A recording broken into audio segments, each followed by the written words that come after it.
Yeah, now we're just waiting to get the go-ahead. And we can start.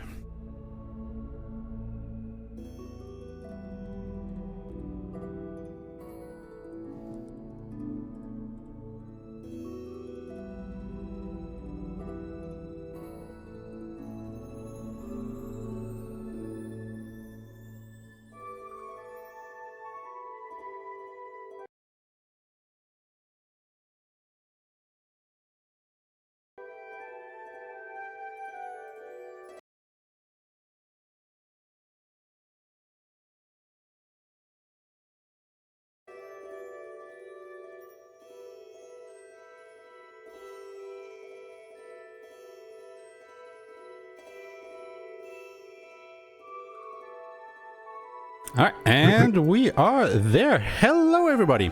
My name is Ashma and I will be running Astria Ascending for you guys, which is hugely exciting because we have a bunch of firsts here. Like, it's my first time running doing Questing for Glory. It's my first time that I'm showing off this game to a really big RPG-centric audience. So I'm very excited to be here, and I'm even more excited because of my commentators. If you guys would like to go ahead and introduce yourselves and quickly talk about what your affiliation with Astria Ascending is. Sure, I can start. I'm Julien. I'm the co-founder of Argon Studio who developed Astria Ascending, and I'm also the game director. Basically, my position on the game was to supervise and make sure that everything is proceeding according to plan and vision. I also handle all the battle design and data. And with me, I have Eric. Yes, hello, I'm Eric, animator on Astria and at Argon Studio since 2-3 years. Yes. That We're very happy to be with you and to watch you break our game. That is absolutely fantastic. Okay, give me just 1 second because I'm seeing in chat that we have an echo going on. So let me just see if I can make this not echo, because it's probably a problem on my side and I don't want you to be echoing throughout the whole run. That would be kind of bad.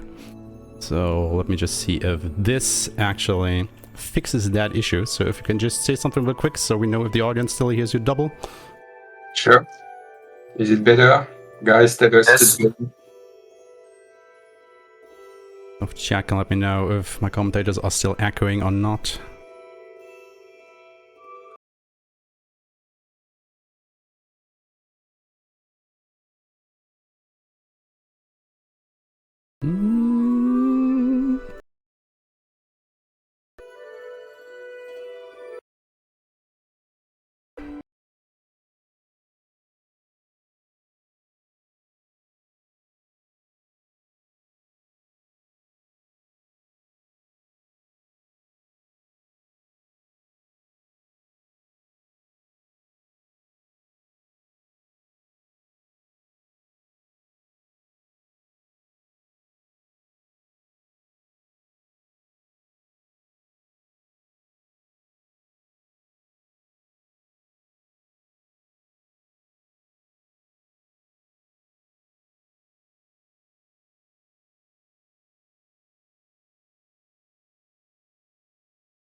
I'm going to pop out.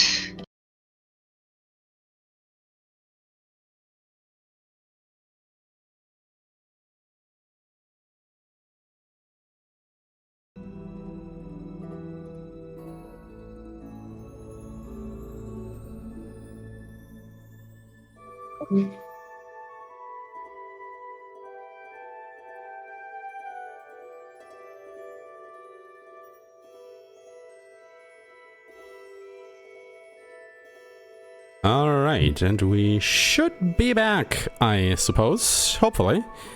Yeah, sorry about that, everybody. I guess me trying to fix the echoing audio kind of broke something on the restreamer side, so we had to do a little bit of a rollback there.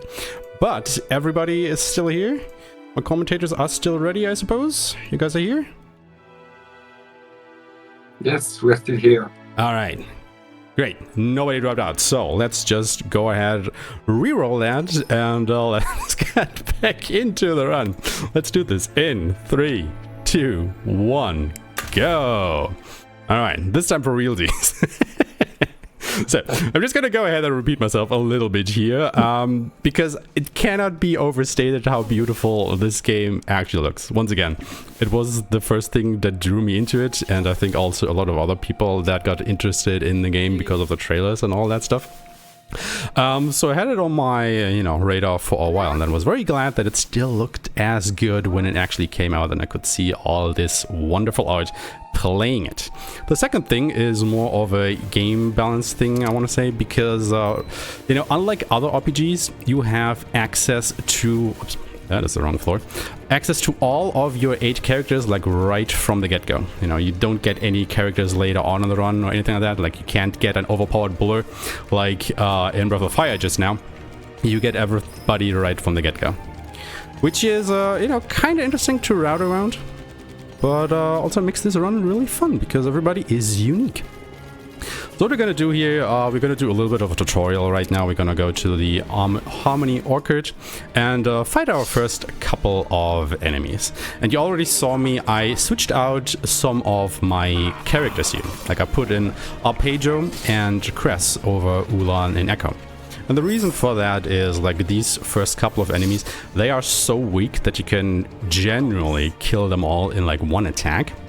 So I just want to have my fastest characters out right now, so I can just, out-turn them, hopefully, and make those fights go on a little bit, quicker. Because Ulan is a very slow character. She is, like, designed to be kind of like the tank of the group. She has her big shield and a lance. And Echo is like basically your white mage-like character, like he deals very little damage and he's more there to heal up your characters. But that's not really needed in the beginning because, again, these are very weak enemies. And the game has also this very, very neat mechanic that outside of battle, your characters will always regenerate their HP. So if you just, stand around a little bit, even in the dungeons, you don't have to use any potions as long as you're outside of battle because your characters will regenerate. Adding to that, if you are in a town, also your MP auto regenerates, which is great. However, it doesn't do that while you are in a dungeon, so you have to be a little bit aware of that. So ethers are still very much needed and helpful. Now, these first couple of enemies dealt with, we are now going to another part in the city, to Pesca Springs, where we will be fighting even more enemies, because that is apparently where they are originating from at the moment. And probably something you already also picked up on is there are actually no random encounters in this game. Like, all the enemies you run into are actually on the map. It is still obviously random which enemies you're actually gonna get in the battle itself, but you don't have to worry about any, random encounters like in other RPGs that just, happen on around the map. Now, this is a little bit unfortunate. We got surprise attacked by these rats, but this is actually the encounter that I want to see, because we will be farming later on a little bit, and this is basically the best encounter that you can get for farming, because there are a lot of them and they can do this rally call, which one of the rats just tried to do, which makes it so that they basically multiply themselves, like they just call for other rats to join the battle. Sadly, it missed for that one rat, so we didn't get another one to join the fray here. But there we go. He just spawned another rat that we can go ahead and kill now. So pretty standard stuff, I want to say, at the beginning of the run, which is fair. You know, it's designed to kind of draw you in and make you familiar with all the moving pieces of the game that are going to happening, but nothing too outlandish. I think if you ever played another RPG or something, you should be right at home with the mechanics and everything that is happening. It was just a little bit unfortunate that that was actually a surprise attack, because there were so many enemies on the board that you have to wait for all of them to take their turn before you get yours. So we wasted a little bit of time there, but you know, there's nothing I could have done about that because it's just random at that point. So just waiting a moment here, you can see like the bars regenerating where we get our HP and our MP back before we actually go down into the first dungeon of the game, which will be in the sewers. Now it's basically the same enemies as we fought upstairs. I think the only new enemy are these monkeys that we can fight here, which I want to dispatch off with Crest as a fireblade. So let's maybe go into the characters a little bit. You can see Arpeggio, he's like in the front at the moment. He is like a thief-like character, so he is the fastest out of all of your characters, which is why we quite like him for the speedrun, as you will see later on, because he is so fast and can mostly go before all the enemies get to take a turn. We then have Cress. She is the lizard lady in the top. She is basically like your magic fencer kind of character. Like, she has attacks that deal both physical and elemental damage, which makes her quite valuable, at least in the beginning of the run. We have Kaden in the bottom. She is like your second fastest character, you know, the bird girl. And then we have Dagmar in the back, and he is like our beefy sorcerer type character. He's actually a black mage, so he has access to most of the elements in the game, which will play a huge part in the run once we get to the boss fights. Here we are actually getting our first ring power, which will be the physical ring power. And what that allows us to do is we can shoot out this little projectile to activate switches, or to also like stun enemies. So you can see these noises, these blue orbs like wobble around the screen when we get to another one. However, with the stun power we can, well, stun them and make it so that they don't do that anymore and are actually locked into place. This doesn't allow you to actually get like a preemptive attack or anything like that, sadly, but it makes it a little bit easier to just you know, walk around them so you don't get into that encounter if you don't want to. We have a slight puzzle coming up here. We have to hit all these next switches in the right order. If you go check this tablet, it will tell you the order and just have, you know, there's a little text going on there that you have to decipher to get the right order that you have to hit the switches in, but nothing too big to deal with because, you know, this is the first dungeon of the game after all.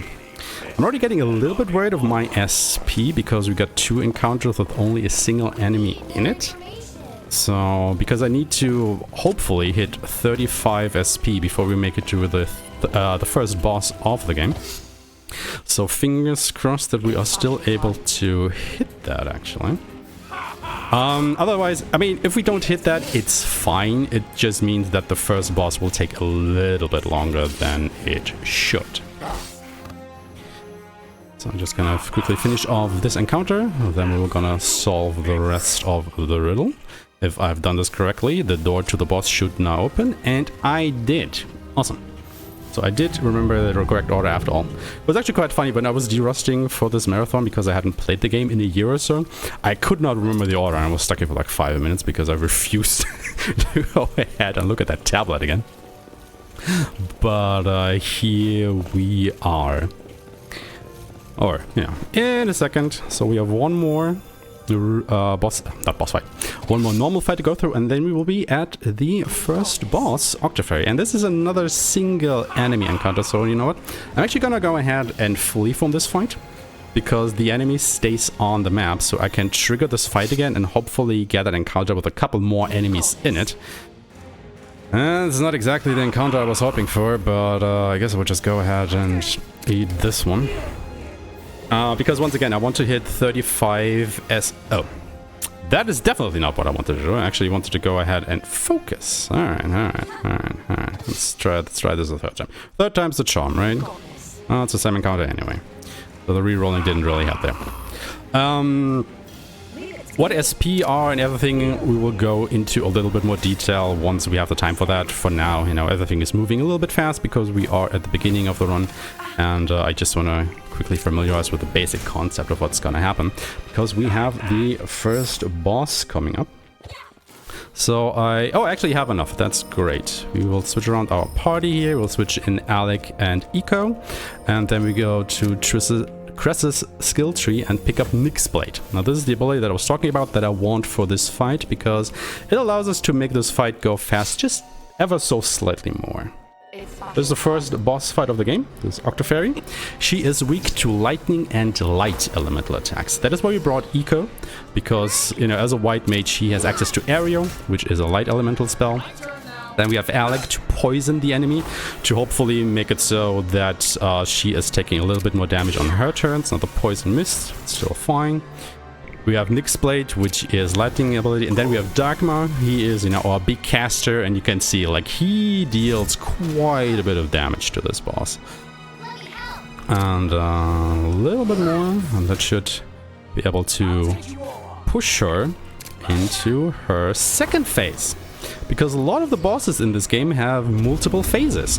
You just spoiled it. It's a big surprise generally for players when they play the game the first time. It definitely catches you by surprise when that happens. You know, you're reducing a boss's HP to 0, and then they just go out in a bigger form, and you have to keep fighting, and you're just like, what? But I killed you.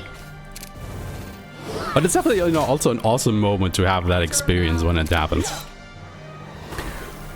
But yeah, she should be history in just a little bit here. Now she actually goes into like this guarding stance when she changes phases. She takes a little bit less damage there. This should still be able to quickly get rid of her though. Please don't stun Eco. Thank you. I want my little fishy boy to be able to hit you with magic. You know what? I'm gonna do that because I have one more cast with Dagmar. And that should end the fight.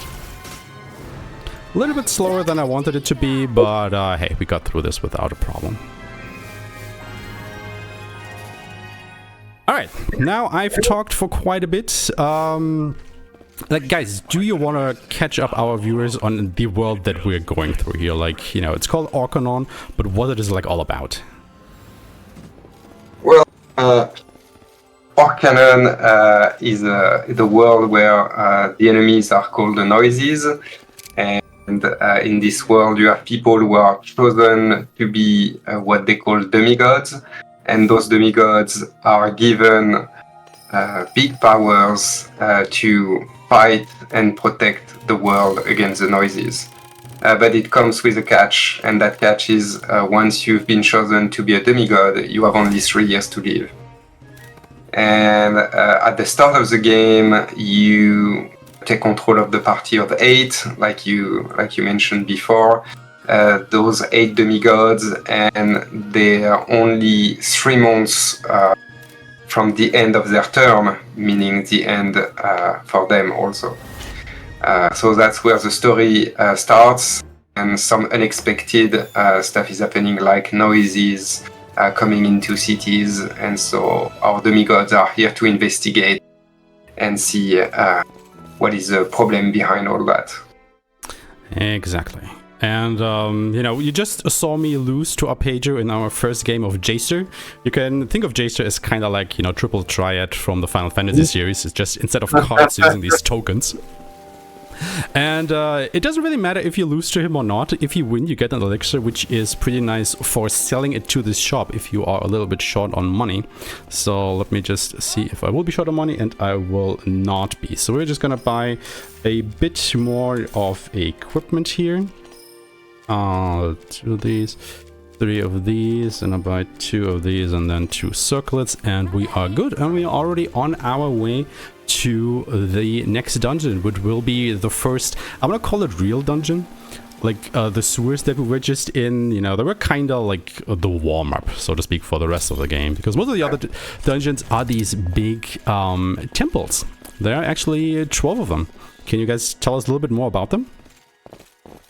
Yeah, in each dungeon you basically encounter one of the Zodiac sign. We call them Astrias in the game. So you have all 12 of them. They are those gods that are governing around each regions of the world. And yes, so every dungeon is basically the world where the Zodiac or the Astria lives. And spoilers, you don't actually have to visit all 12 of them for the game.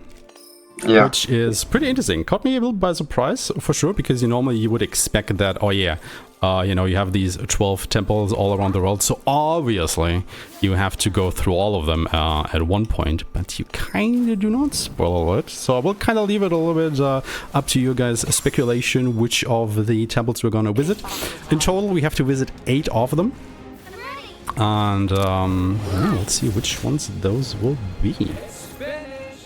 For now, we are doing a little bit of a grinding section here, so let me actually switch my party back, because, we've been flying through the start of the game here quite a bit. So we will now take a step back and grind up our power levels, and this is exactly the fight that I want to see, these 5 rats. Because not only is this the encounter with the most enemies that I can get at the moment, but they can also do the rally call that they're doing right here. Oh, this is fantastic, thank you. Because the game has different ways for you to engage with it in order to gain power. You have the obvious things that you do in most RPGs, you kill enemies, you gain experience, you level up, and that increases your stats. You can also go to shops and spend money in order to buy better equipment. However, the game also has the ascension trees. Now, the ascension trees are, you can kind of make a similarity to the sphere grid that you might know from Final Fantasy X, where you spend special points called SP in order to unlock nodes that give you the further increases in stats. But not only that, that is also where you go in order to unlock more abilities for your characters, like spells or multi-hit attacks and stuff like that. And that is actually where most of our power will come from for the speedrun, because the actual stat increases that you get from leveling up are pretty minuscule compared to what you can get in the ascension trees. Now, the way you gain SP, oh my god, this is awesome. These rats are playing ball today. You can generally think that you can gain 1 SP per enemy that you defeat. Obviously, bosses will give you more SP, like, 10, 20, or even more. However, the normal enemies, like I said, will generally only ever give you 1 SP. So what you want in a fight is, you want to fight as many low-level enemies that you can kill quickly in one fight as possible. Now, this fight right here with the 1 rat is basically the worst encounter that you can get, because you have to go through all of the loading screens, but you only get 1 enemy out of it. So that is basically what I'm trying to look for here. Like, as many enemies as possible in a single fight. And this is, again, another single enemy encounter. And this is basically the worst RNG that I can get. It doesn't matter which enemy it is, because it will only give me 1 SP anyway. I want multiple enemies in one encounter. So the more of those 5 red encounters I can get here, the better. Again, there is no way for me to manipulate this. This is all up to RNG. And that is where, another single red. Like I just said, worst RNG, no! But yeah, we will be here for a little while. I will be grinding until I have 150 SP on Alasia. You might be wondering, okay, why do I need that on Alasia? Well, the game keeps giving me single rats. What is this? I was just, talking good about the game, about giving me good RNG with all the rats, and now it keeps giving me rats, but only single ones. Atrocious. I want to grind 150 SP on Alasia specifically, because she is the only character out of the 8 that we have that we will not use during the speedrun. Because I basically have not found any use for her, sorry to say. Like, all the other 7, they get their uses at various points throughout the run. But yeah, poor Alasia, she gets like kinda sidelined to, well, the benches, so to speak. But that brings me back to you guys, like, what were your kind of thoughts when you were designing, like, the characters? Because, all the characters also have different classes, and we'll get into that more a little bit later, I suppose. But what were you thinking, when we were designing these? So, I designed, you mean their gameplay, or their look, or their background? Oh, whatever you want to talk about. I mean, I guess we're all interested in that. Well, we wanted a various cast of characters in terms of races and in terms of usefulness, and we wanted also a diverse cast in terms of age, because usually in RPG, especially in JRPGs, you play young characters with sometimes one of them being older than the other, right? But we really wanted to have a cast that goes from young to old, and we have parents in the cast, we have people who have children, and they have to actually cope with the trouble with their children and the trouble of being a demigod. And we wanted to address all those issues because being a hero is not just being a hero, right? It's also you have a life, or hopefully you have. And for the job and their gameplay, we obviously went from the archetypes at first. So the warrior, soldier, the tank, the dark and white mage, the samurai or the elemental sword wielding character, the thief, and all of that. But then we wanted to have more fun stuff to do with the advanced job that you unlock later. And that's where I think you can really break the game. I think, you know it as well, or probably better than me actually. But you have like pretty powerful skills if you combine them and in the advanced jobs. For sure, yeah. I mean, like I said, we will get into the more advanced stuff a little bit later on, but we'll definitely hit a power spike, like, not too soon out. Or too far out, rather, I should say. But yeah, you touched upon it, like, you know, you wanted this diverse cast across different genders, across different ages and whatnot. And I have to say, this was like the main, or not necessarily the main role, but one of the main draws for me when it came to the story, because it was like very interesting to see that, because as I said, it's not that common in RPGs, you know, that you have like the whole age spectrum where your characters also have kids, and, you know, they have you interacting with that. It was very interesting to see how that unfolded. Thank you. Yeah, because that was actually we didn't talk about the scenario writer, right? But that was one of the main direction I gave him when we worked together on the game. I really wanted that cast to be involved in those day-to-day problem, I want to say, with families. There's a lot of families issue actually in the in the story. Yes. Oh yes, there definitely are. Yeah, so the scenario writer is Kazushige Nojima, who is most known for being the writer of FF7, 8, 10, 13, 15, and the Kingdom Hearts series. He wrote the whole scenarios for Astria Ascending, and we're very, very, very pleased to work with him on the game. How did that actually come to pass? Like, how, you know, was he involved, or, you know, did you just approach him and ask him if he wanted to work on that, or was it the other way around? How did that came to be? I often have that question. No, it's so we actually met Hitoshi Sakimoto first, who is the composer. He composed for FF12, FF Tactics, Background Story, Tactics Ogre, and all those games, right? So we actually met Hitoshi Sakimoto first, and we went to Japan to meet him and to talk about the game and about the music and all. And actually, I had a friend who knew Nojima-san, so that's when he proposed to meet him. And I said, oh yes, I'm a great fan of his work, so I'm really happy to meet him.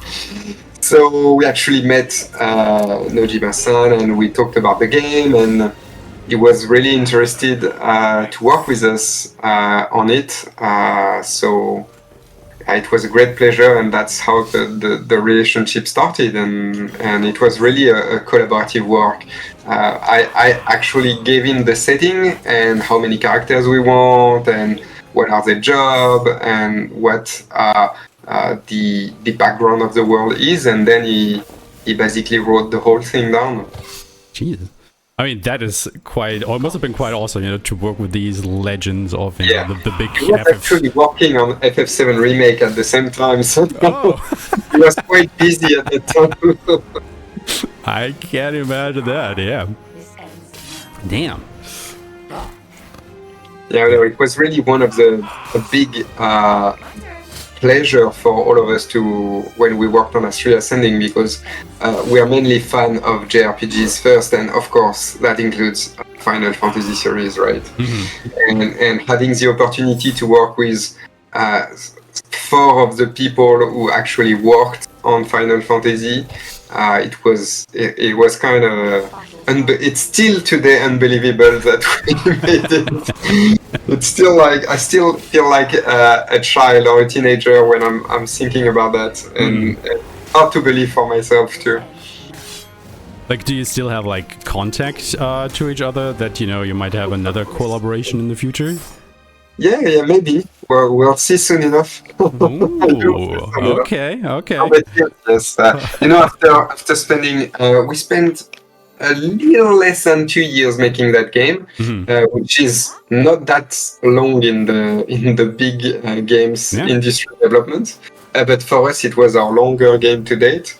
And so when you spend 2 years interacting with people in the team, of course, but also people like our famous Japanese guest, of course you get a bond, right, with them, and I think we have a good relationship, and that everyone was happy with the collaboration, so hopefully. That is absolutely fantastic to hear. Yeah, okay, so we might see that collaboration bear different fruits in the future once more. Already getting excited over here.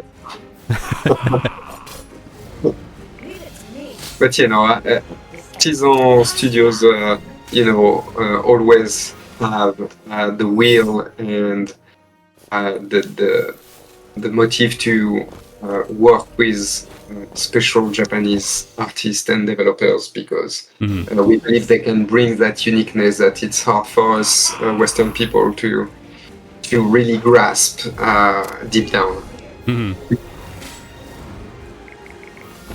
Awesome stuff. Okay, coming back to what is happening on screen here for a moment. Like, you can see, we're still grinding. It takes a little while in the beginning, sadly. Like, I can already tell you that a good amount of the first 2 hours will be spent in one grind or another. There will be 3 big grinding sessions throughout the course of the speedrun. This is the first one. And it's basically there for us, obviously, to build up our powers so we can actually tackle the other challenges that the game will throw at us. I'm actually specifically grinding here for stuff that we need on Dagmar in order to be able to quickly go through the boss fights in this temple where we were previously before I teleported back to the sewers here. And like I said, this is just the best spot for grinding at the moment, because I could technically do it in outside of Vetera in the swamps. However, the enemies there are a little bit tougher than they are down here in the sewers, so the fights would drag out a little bit more, and I don't think there is like a big encounter like this that I can get through as easily, and they definitely don't have any enemies there that would call for reinforcements, or have a chance to call for reinforcements, because these rats just like to go ahead and try to poison me, which is like the worst attack that they can actually do at this point, because it basically just wastes a bunch of time with the animation that has to come out here. You can complain to our VFX artist who will join later. I guess I will have a stern talking to him about that for sure. And if the animations are too long, Eric is in the call right now. Eric was one of the animators on the game, so I see. You can complain to him, or you can congratulate him about the quality of the animation, which is one of our pride. I was gonna say, we could definitely go ahead and do that, because the animation quality is just top-notch. Like, all the movement that is going on here, like, everything just has this really smooth animation thing that's going on. There's just really, really love. Actually, talking about a little bit of the animation here, like, did you have like a special, like, I don't know, mindset or a special workflow that you had in mind when doing all of this?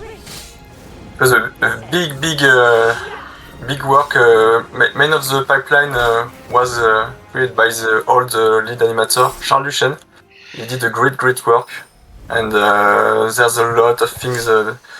It's very hard to animate cutouts animation, because you have a lot of kind of a piece of paper that you have to attach to a puppet and you have to switch all the elements every time to change the posing, change the flow of the animation, and you are always interrupt in your flow, and it's not something very easy to do. Yeah, because just to give a bit more precision on what Eric said, the challenge I gave the team is that I wanted us and the players to play with the artwork. So the artwork were drawn by, we can talk about their collaboration later, but it was drawn by Hideo Minaba and his team, and I wanted the players to actually enjoy the artwork. You know, it feels like when we were young and we were buying games before, you bought the game and you looked at the manual and you see those cool artworks, and then you put the game in the system and the character doesn't look quite like the artwork, right? And so the whole idea for Artisan when we actually formed the companies was to allow players to play with the actual artwork. So all the little lines, all the brush strokes you can see on the characters were actually drawn by Minaba and his team and our character design team, and you're playing with it. There's no modeling, no texturing, no nothing. It's the actual artwork. So that means we're taking a 2D drawing into the game and we gave it volume and animation, and that's where it's challenging for the animation team, and that's what Eric was saying. It's a lot of tricks. Yes, exactly. We're using a blend of traditional animation and cutout animation, and it's very challenging because, of course, you want to do all those cool moves and you want to actually see the characters doing like flips and jump and whatever, right? But it's very complicated to do in all 2D. And but I'm still amazed looking at the game 2 years after the result, by the quality of the result. I'm very proud of the team and the work they achieved. It's still amazing.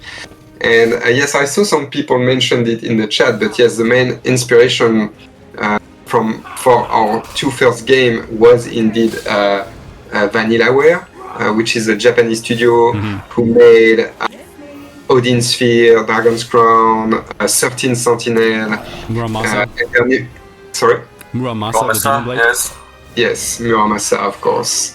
And they just announced their new game recently, right? Yes, Unicorn Overlord, if I remember correctly. Exactly.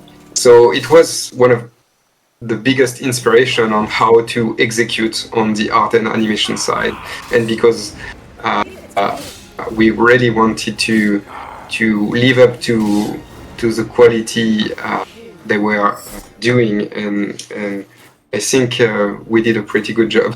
Absolutely. Like, I'm not gonna lie, when I first saw this game, I actually thought it was a Vanillaware game.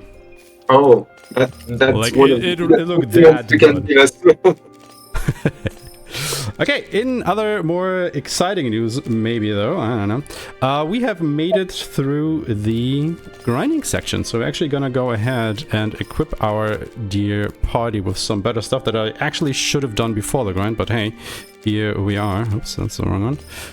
Let me just quickly go through this menu. What else do you guys get? You get this, okay.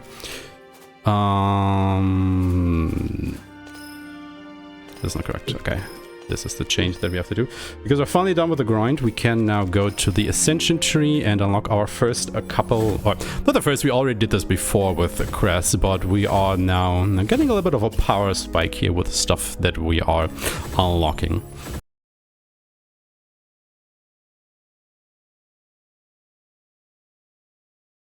Now I specifically want Omnifire on Dagmar and a bit more of magic attack power, so he hits a little bit harder. And then I also want Omni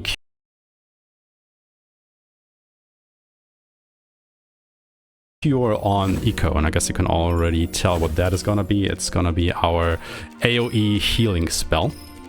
which is going to be very important for the next couple of fights. And then we can actually go ahead and continue on into Pisca's Temple, where we'll immediately have a boss fight. And we talked about this a little bit before we started the stream, actually, where I said that this guy, like this guy right here, is probably the worst, or one of the worst boss fights in the game. And I've heard that you actually nerfed him before the game came out. So he initially was even harder. Yeah. So the whole philosophy for the game was to, it was inspired from Shin Megami Tensei series. Oh Jesus! I guess everybody in chat already knows where this is gonna lead now. Yeah. No, but a lot of people knows the Persona series nowadays, but it actually started with Shin Megami Tensei, and so we really wanted the game to be not easy, right? Because there's a lot of RPGs where you can just smash the attack button and you go through the game, which I believe is not really interesting, at least on my side. Yep. And so we really wanted to try to achieve that point where if you do the things right, you can basically one-shot or one turn every battle, right, except the bosses. But if you don't do things right, you can actually get wiped out. We really wanted, and that's the Shin Megami Tensei experience, right? If you do things right, you actually, it's pretty easy, I want to say, to win the battle if you're prepared and do things right. But it's also easy to lose if you mess up, and that's really what we were going for. Alright, that actually makes a lot of sense now that I think about it and know that.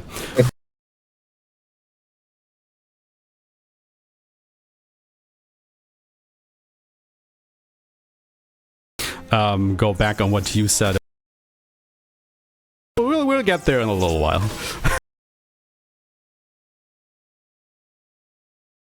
Worse than Anon. Like, Anon actually didn't pose much of a challenge there, luckily, because what Anon actually does, if he had gotten another turn, he has a move where he hits your whole party and he has a chance to confuse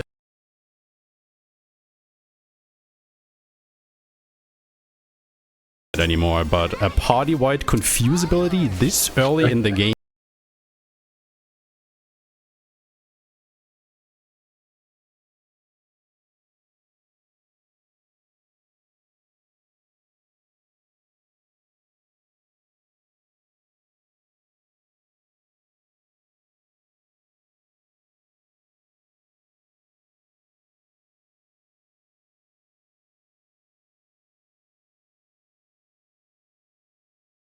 whopping 3 to 4 turns, which is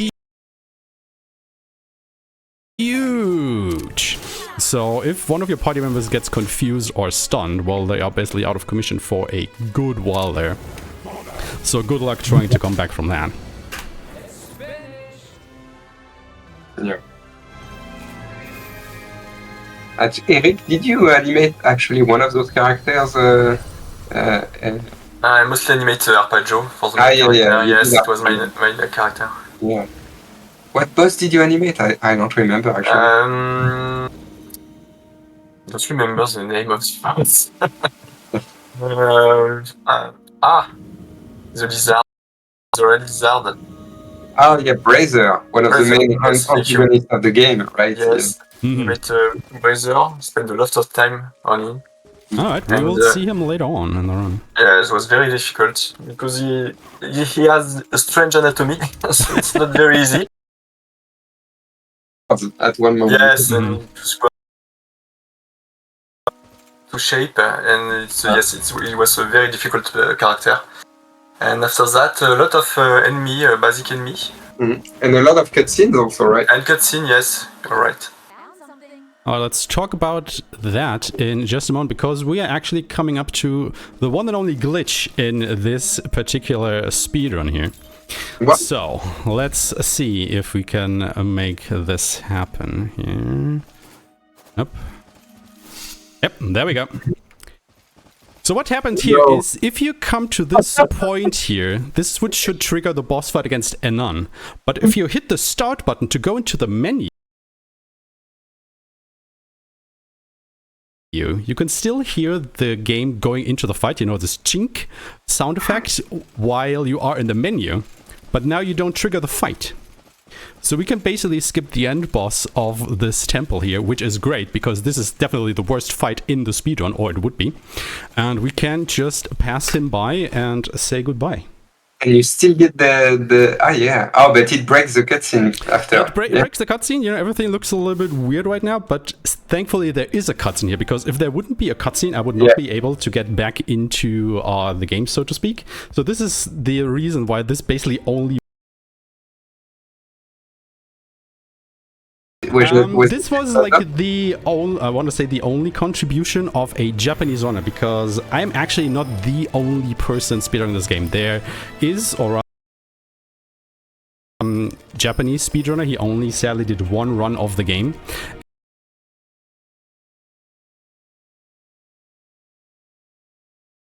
And incorporated into my own, and I'm very thankful for his work on that. That's amazing. Because it makes this run just so much easier, because otherwise we had to grind even more to this fight. Because let me tell you, Anon 2, as I like to call him, is a bit of a bastard if you fight him. And he has two forms. We need you as a playtester at Artisan. But yeah, that is the quote-unquote only glitch in the run. But I am very thankful to be there, and I have to admit, I don't think I ever told you guys about it, just so it hopefully won't get patched, because otherwise I would have to fight Anon, and I don't want to do that. You kept secrets so we don't fix it. Exactly. I'm sorry for the subterfuge, but you know, sometimes the speedrunner has to do what the speedrunner has to do. That's fine. That's all. But yeah. And honestly, it's fine. Stuff. We want to fix real bugs. Exactly, like it's not something that you would probably stumble upon during your casual playthrough, and it's also not something I want to say. I mean, sure, it skips one boss fight, but this is a boss fight that I'm absolutely okay with skipping.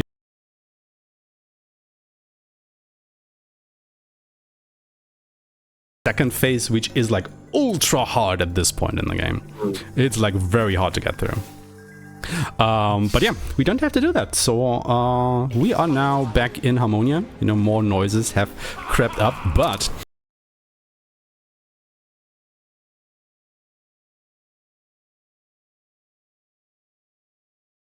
and we are, you know, breaking the game a little bit, as you can probably already tell by how fast I am going through these enemies right now.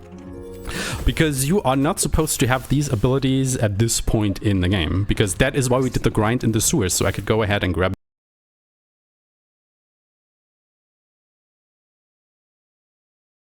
boss fights with defense break and magic defense by I think about 30% or so, which is huge. I think it's 20%, if I recall. 20%. I mean, same deal basically. Okay, Argon will always use an Omni-mute on his first turn, and it muted everybody but Cress, which is... Then I will unmute Ulan, and Ulan now has a level 3 ice spell, which will just rip through Argon because he's a fire type character. You can see like Ulan, so she can do it again and end this boss fight. And everybody is muted again, which means that Cress will now use an ether on Ulan, and Dagmar has to use another remedy on her. Now, one thing to keep in mind here, like, the character's turn order is very specific. Like, I need them to go in this order, so, because there are nodes where you can attributes, you can actually select which ones they will get. So I will absolutely make sure that when it comes to giving them more agility, that I do it in a very specific order, so I can manipulate the order that they go in battle, so that I can, you know,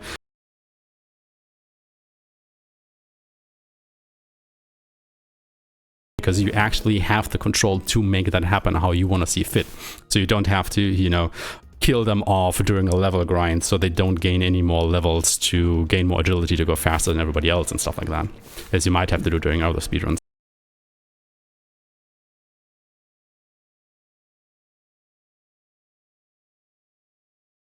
And linking to the boss you just beat, we also wanted in the battle to actually have meaningful status effects, because again, in a lot of JRPGs, you know, yes, you have the status effects and you don't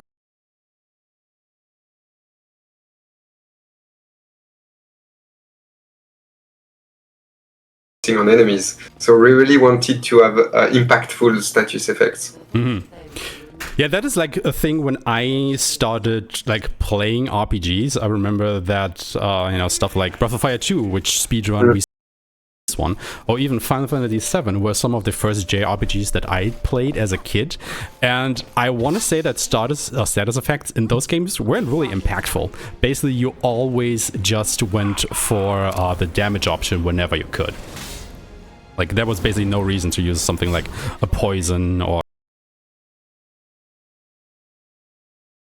There were some fringe cases, sure, where you could do that, but most of the time that was not something we were interested in. We definitely are in this game, I can tell you that. At least if you played casually, we'll see if this will hold true during the speedrun as well. We have made it to the third town, actually, that we're going to visit. You know, we had Harmonia, the big town in the middle. Then we went to Vespera, the town of the Pescas, the little fishy dudes. And now we were in Argon, which is the town of the cat people, the Octans. Now we are in the desert, making our way to the next temple that we're going to go through. But, spoiler alert, excuse me.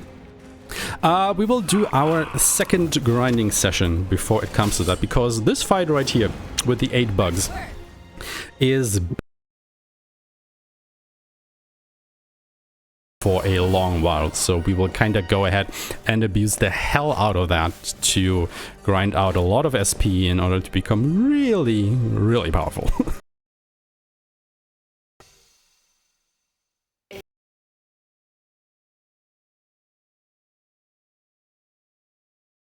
Much as they did?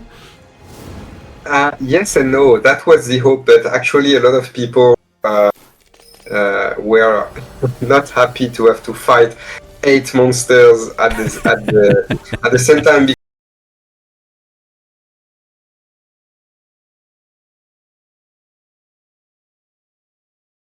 And we really wanted, you know, remember in those old NES and SNES games, you used to have way more enemies than in the now recent RPG and JRPGs, right? Mm-hmm. In the old FF and stuff.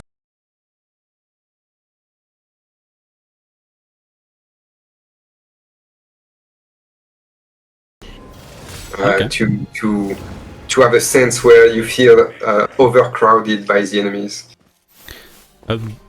Hold that thought for a little while, because I will actually come back to it a little bit later, especially when it comes to, you know, those. Well, I can tell you, it is not fun if that happens to you. No. Absolutely not. No, we didn't do everything right, unfortunately. Also, I saw it just in chat now. I am apologizing for the feed stutters a little bit. While we were setting up before the run, we noticed that because I am in the EU, actually, I'm not in America, however, the RTMP is in America, so it occasionally drops a couple of frames or even a couple more, and well, there is basically nothing else you can do at the moment other than try and fly me out to America. However, that will take even longer than this run is gonna take, so that's sadly not an option at the moment. So I hope you guys are still enjoying the run. I mean, it is a turn-based game after all, so I hope it isn't too distracting at least. But yeah, what will happen here, I will just run through the blazing fields here a little bit. And like I said, I hope that I will get a lot of these 8 bug encounters, because they are a blessing in disguise, actually. So, you know, always praying for them. Which actually brings me to another aspect of the run that we haven't talked about yet, which are weather effects. Like every area, I want to say, like, you know, the field areas or the dungeons can have a sunny state or a good weather state, and then a bad weather state, like sandstorms and rain. Affects the enemy and oh, we need this in our game. Well, it's a cool feature first. Yeah, for sure. And no, we really wanted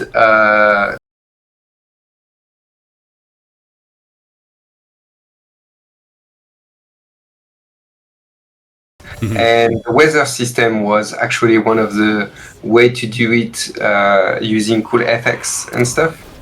And it's actually it is actually inspired from Final Fantasy.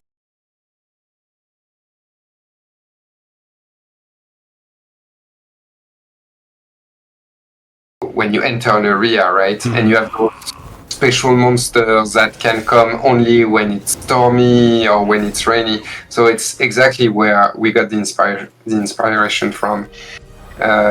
So we have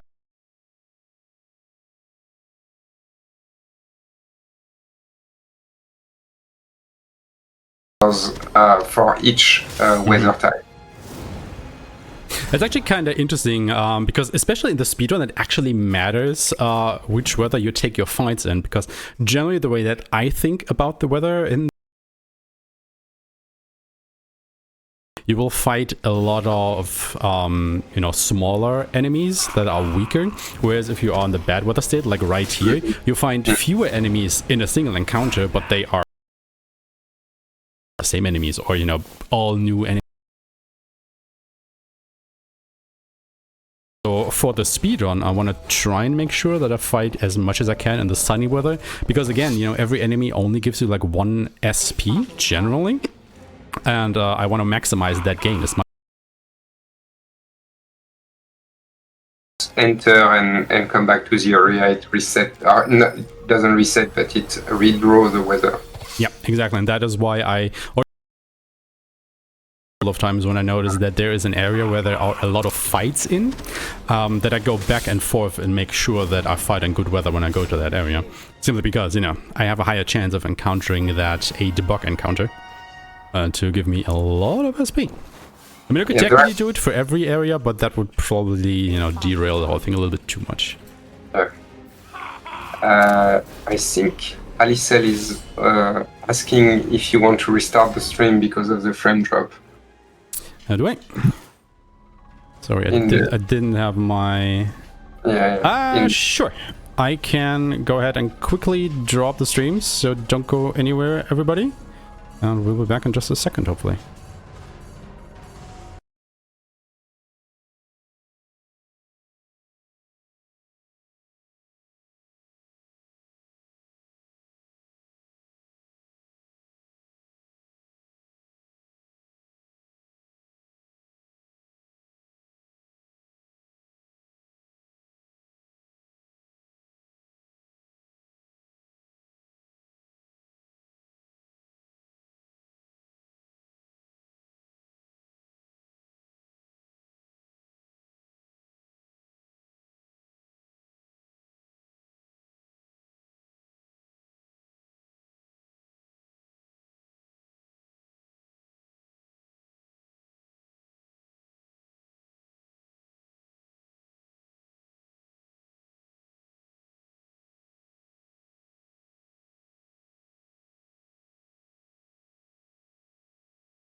Alright, everybody, we should be back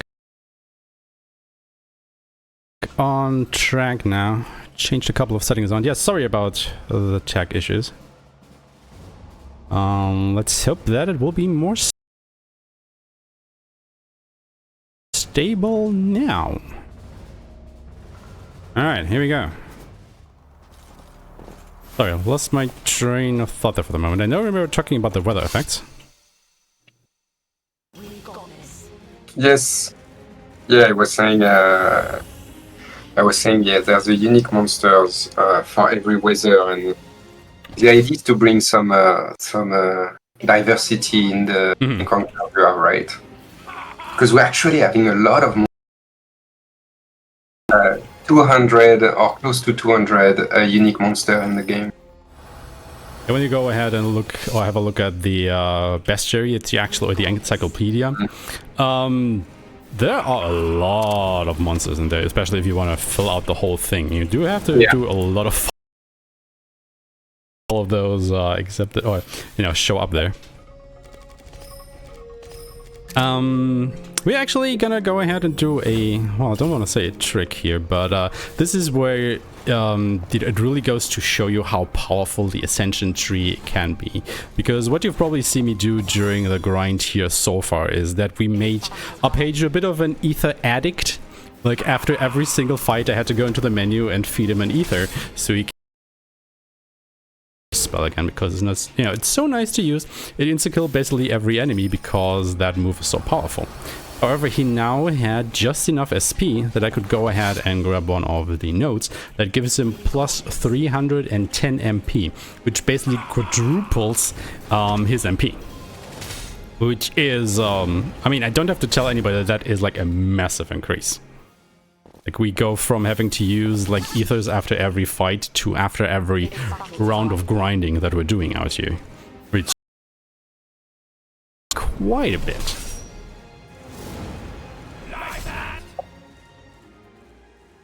So when you watch this speedrun right now, did you ever like go ahead and play around with all the classes, or maybe even made Arpeggio into a Dark Knight, like right at the beginning of the game? No, not me. I don't know. Eric, maybe? Not in particular, you mentioned the number of creatures, and I confirm it's a lot to animate. Yeah, I think a lot of the people that play this game at first will probably make Arpeggio a hunter, because it kind of like fits his initial style. Like, you know, he starts with a thief with this nice sprite where he has like 2 pistols. Yeah, it's a natural pass, yes. Like, I mean, it's basically the same with Ulan, right? Like, she has the shield and the lance at the beginning, so you kind of expect her to be this tank character. And then obviously when you get a choice for her to make when it comes to the jobs, I think a lot of people probably pick the Guardian, because it's kind of like the natural evolution of this tank-like character archetype. But I think that's a good part of our system, right? We wanted to give the opportunity for players to actually do anything they want in terms of stats, like you mentioned in the ascension. You can basically change the whole stat from the character for Ulan and to make her a powerful black mage if you want. Which actually, you know, talking like high-end level play, a better black mage than Dagmar is, which I found really interesting. It's simply a combination of her passive abilities, like especially the 1-for-1 abilities that you,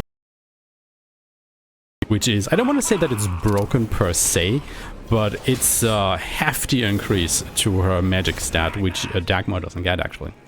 Yeah. Like, what actually were your, did you have like a design philosophy when it comes to like stuff like that? Did job of every character like viable in a specific way, or what were you trying to do there? Yeah, we were trying to make them viable on their own, but also to make like exactly like you mentioned, the combination from the base job and the other choices you make as the main sub and support interesting and kind of game breaking, right, if you do the right combination. Oh, it's definitely gonna be game breaking, let me tell you that. Like, was there like Animation that you guys had when you were playing the game that you always kinda, you know, felt drawn back to, or you always defaulted to when you didn't know which job to choose for some of your characters? Well, for having myself design most of the, I think the chronomancer is one of the main jobs to break the game. Because you can actually reset the battles. You can actually change a lot of things in the tides of the battle if you're using the right skills at the right moment. And that's with the MPs you can get from Dagmar passive abilities. It gets really powerful very quickly. What about you, Eric? Did you have any specific combinations that you really like to play around with? Oh, I played the game. On my side, I was most interested by see the animation that I did. So I tried to have the combination with the character and the job that I animated. So it was most my ambition when I composed the team. Fair enough. I mean, you do want to see your own work at some point, right? But speaking of animation again, like, is there like a favorite animation, like a single animation that you have in the game that you know feel very proud of having done, or just like because it looks so good? I never seen this animation in the game because I didn't finish the game, to be honest. What? But I have a son, I have a life. What? No, but I love the work on the animation of Arpeggio with sombrero jobs. I don't know the cowboy job, yes. And you have the special attack where he did a lot of move very fast. And I never seen the animation in the game, but I love the work on it. Now I'm sad that we're not gonna go ahead and see that in the speedrun. I remember you spent a lot of time on this animation. Yes. It was very hard because, as always, we have to switch a lot of parts. It's like tied up your chamber to animate this kind of project. This fight that we just got here, that is actually the best fight we can have here. This was a Miglov. Now you can think of the Miglovs as kind of the metal slimes if you're familiar with the Dragon Quest series of this game. Like, they give you a lot of experience and, more importantly, a lot of SP, a whopping 20. And, you know, remember, all the other enemies so far, except the bosses, 20. However, as you can imagine, it's a rare encounter to get them, and they usually outturn your character. So what this means is they go first, and they will most certainly cast Flee on you, which makes you run away from them, like we see right here. And this is always a little bit heartbreaking, because I basically loaded into this fight for nothing and I wasted time. How could they? But it feels so good when they stick around and you can actually go ahead and kill them. Are you from? I mean, I would say it's probably like the metal slimes from Dragon Quest, no? Exactly. Yeah. Classic, but good. Yeah, I mean, it definitely works, and I can't wait for the time when I will be able to outspeed them, and then they will be at my mercy, and then they can't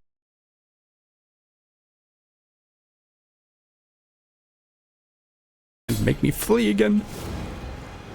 But yeah, you want to see as many of these Miglovs as you can, obviously, during a grinding session like that, because it speeds it up quite a bit. I usually average about, I want to say 5 to 6 of them. Not now, but in the grind that we're gonna be doing a little bit later, spoilers. So that's definitely always nice to see them. Otherwise, you know, the $8 here kinda serve this purpose just fine, and we actually get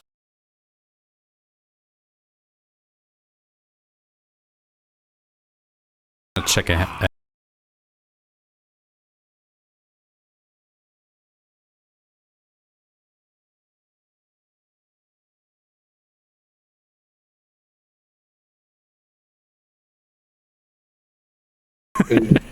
Yeah, exactly. It knows.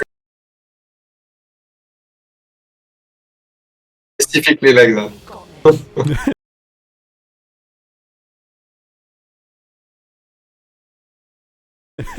Good to know. So I'm not, you know, doing a tinfoil hat theory here. It's actually in the game. Perfect. Exactly. I think Alicel has another question for you. Oh. Yeah, let me quickly check back in the Discord.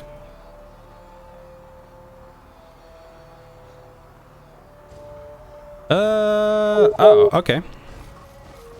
Is that gonna help? Alright.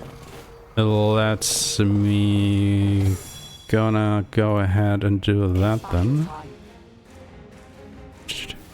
That will help.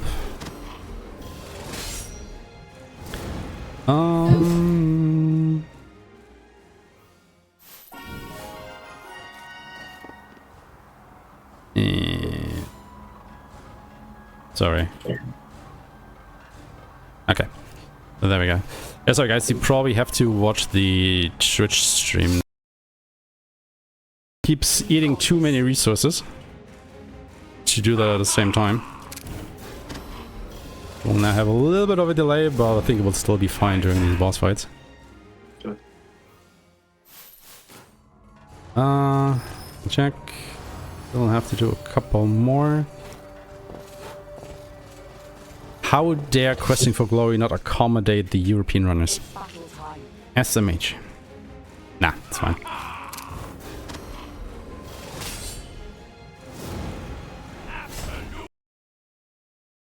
It's fine. Alright, I think we need 2 more battles at most, and we'll be done with this part of our second grinding session. If you remember what I said before, I said we need 3, so we are... Well, I'm not sure if I want to say done with the chunk of it. But sadly, like, you can basically, or you can think of this speedrun as having 2 halves, right? Like, we have the first half, it's like around where we do a lot of grinding, and then we have the second half, which starts at about the 2-hour mark, where we will start blitzing through everything. Like, once we hit around that 2-hour mark, like, there is basically nothing that can stop us anymore. There are still a couple of things, but good. So I should hit 440 on Alasia, perfect. So we'll go back to Austin, do a little bit of shopping there, because, you know, we have a lot of money now.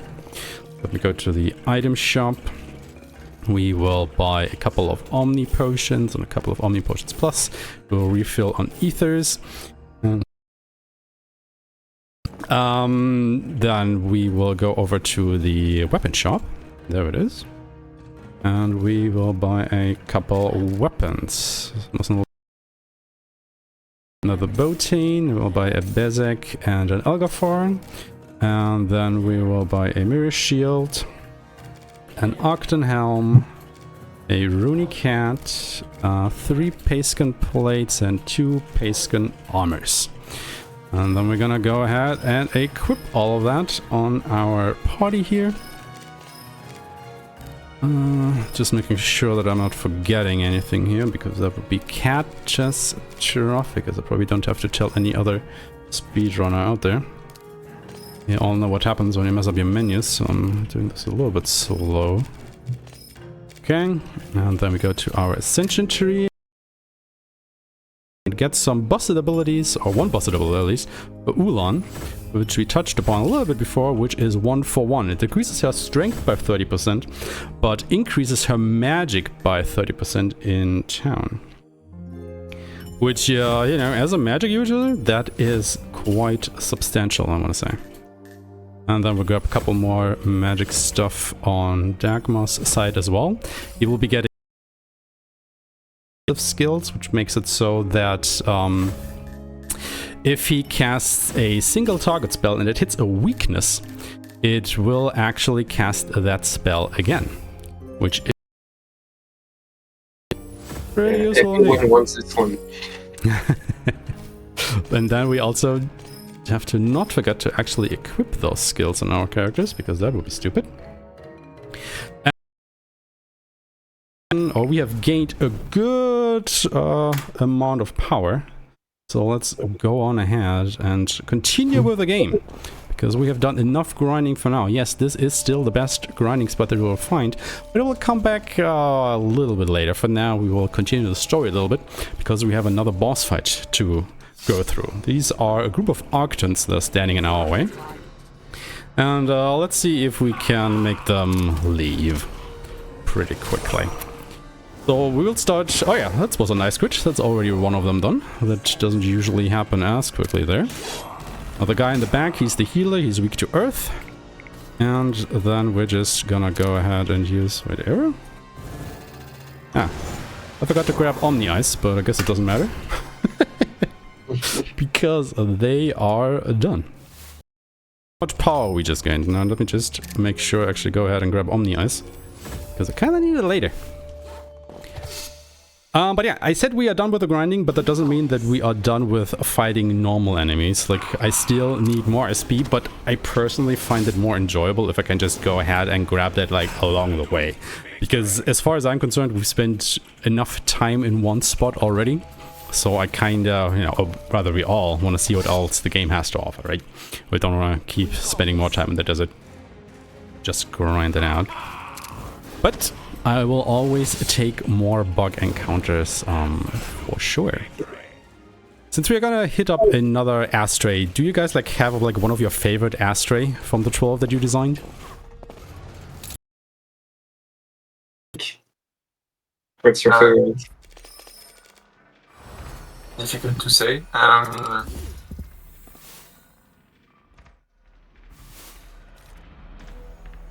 Our main character or all No, design? the Astria. Ah, yes, try.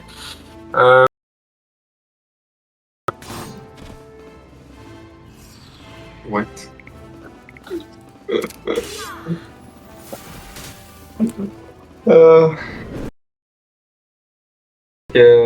My favorite one is I like the Capricorn one. No, it's not That's a good one. The one with many arms and many swords. Mhm. Right? No, I was sorry, I was talking about Oh, Argon. Yes. Oh, okay. Argon. Yes, I don't know why. Yeah, RES1. Yeah, RES1 is cool. This transformation is really cool, actually. Yeah. Kinda catches you off guard because, you know, we've seen bosses have two phases so far. And spoilers, this guy is a little bit more chunky than that. Yeah. Well, you have the. I think thinking back about the Astria, I think the Cancer one is really cool because it starts as a cute monster and it's. I actually want a plushie of Cockinus. Like, that just has to happen at some point. And the other one that is cool is the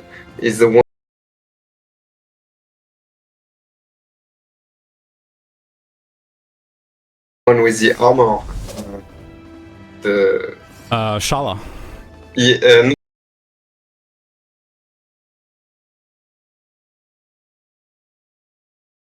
Oh, That's okay. the Virgo one. No, the one with the armor and the big shield. Oh, Zibani. Yeah, exactly. It's really cool. It's really long. I know a lot of people are complaining about how long the fight is, but it was designed that way. It was designed to be long.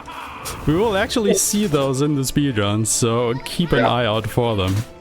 Yeah. For now, yeah, we have Argon here. As you can see, we are now in the third phase of the fight, and the interesting thing is, like, the weaknesses that the enemies have changes with their phases. So in the first two phases, you know, when he was still the spiky dude with the horns, he was actually weak to ice, and now he is weak to physical attacks. And that is actually the reason why I switched out my party like halfway through the fight, because I'm having more physical orientated fighters now than I had before, because, you know, Ulan is kind of useless up because she is a mage. I mean, yes, I still do have eco, and that is more damage to this guy now. And I'm actually gonna go ahead and heal real quick so we don't die here. That would be stupid. But yeah, this guy just takes a lot of damage now.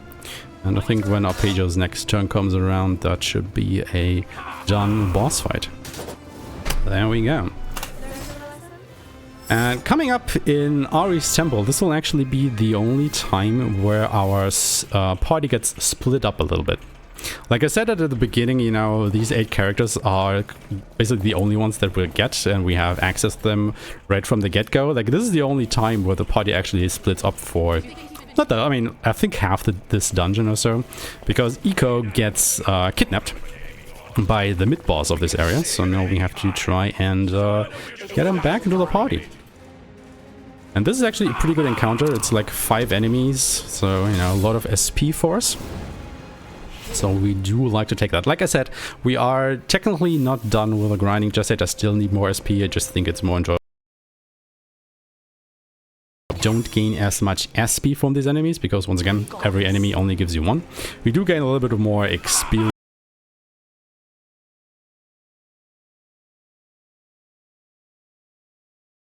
Right there, the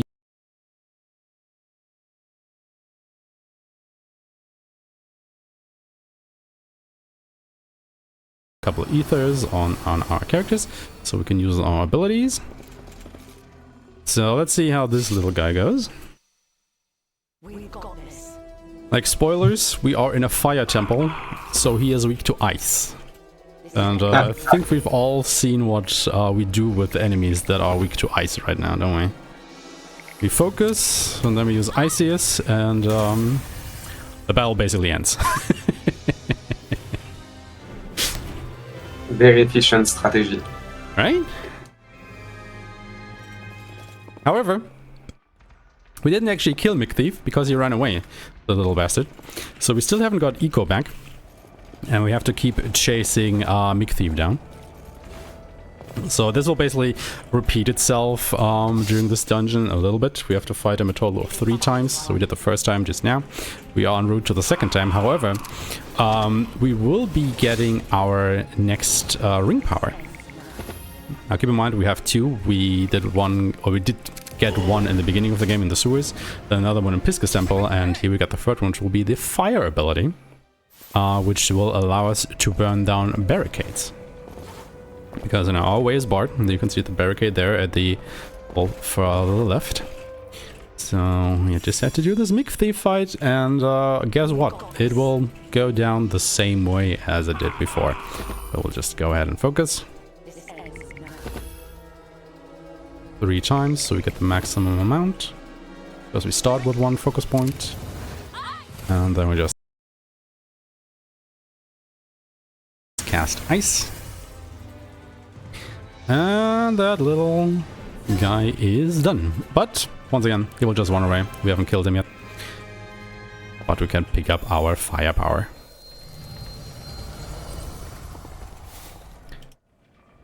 And then we get into the back half of the temple.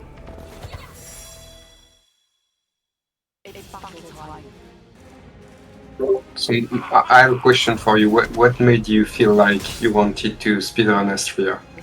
That is a pretty good question, actually. Why Astria? It was just, I don't know, it's, I started speedrunning back in 2020, so actually not that long ago compared, you know, with some of the runners that you will see during the course of this marathon who are way more experienced than I am. But ever since I started speedrunning, every time I play a new game, I have this thought in my head like, can I speedrun this? Or what would a speedrun of this game look like? And then if I have the time and the muse, I just sit down and start doing exactly that. And this is where the tricky part comes in a little bit, because this game came out at the end of 2021, right? So at that point I was speedrunning for, let's say, 1.5 years or so at that point. So I was looking for something new. And I don't know, just something made me crave running this game, because it was just really fun to play. It wasn't like one of these RPGs where you just, see your characters walk down on a map and you just get into random battles or not. No, it has like these 2D jump and run kind of elements that make also the movement of the game feel very interesting, because, you have to pay attention to not fall into the little gaps in between, which makes you reset your character to the nearest ground, which lose your time. There are no random battles, thankfully. You can see what you're up against, and it just felt neat to play. Like, we don't even have talked about the actual battle mechanics yet, like the focus point system, which we will do during the next grinding session. Just hold on a little while for there. And then I just sat down and, well, started speed routing Astria. And you have to keep one thing in mind. Like I said before, I hadn't speedrun that many games before. It was actually the first RPG that I sat down to try and speedrun, but it was also the first game that I routed all by myself, because nobody else had speedrun this game before, and sadly, nobody still does, except that one Japanese speedrunner that did like one run on the leaderboards, and then I've never heard from him again. So everything, apart from the glitch that we saw with Argon and Pisca's Temple, is like kind of my brainchild. And I like to think that I've done a pretty good job with it, but I'm still looking for more runners to help me improve this and make the time come down even more, hopefully.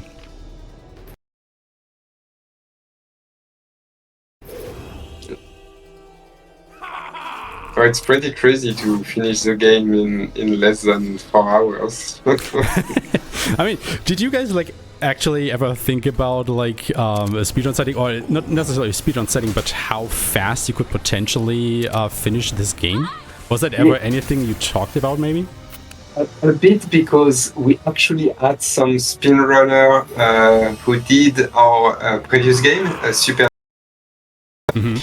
And internally, when we were testing the game, I think our level designer back then managed to finish Super Neptune RPG in like an hour and a half or something. So obviously, coming from made Astria Ascending, we're like, oh, I don't think that game can be done as quickly as Super Neptune RPG, and it's not so far. But yeah, it was definitely a question we asked ourselves at some point. But we also know that RPG or JRPG, and especially a recent JRPG, are not really speedrun material usually. So we were not sure if someone would actually do it. Yeah, that's like the thing, especially, I mean, I think a recent example is 16, I think. Like, if you look at the speedrun, that is just massively long. Like, holy hell. I think it's, I mean, I haven't looked at the leaderboard in a while, but I think it was like somewhere around, mistaken. Somebody in chat correct me on that, please.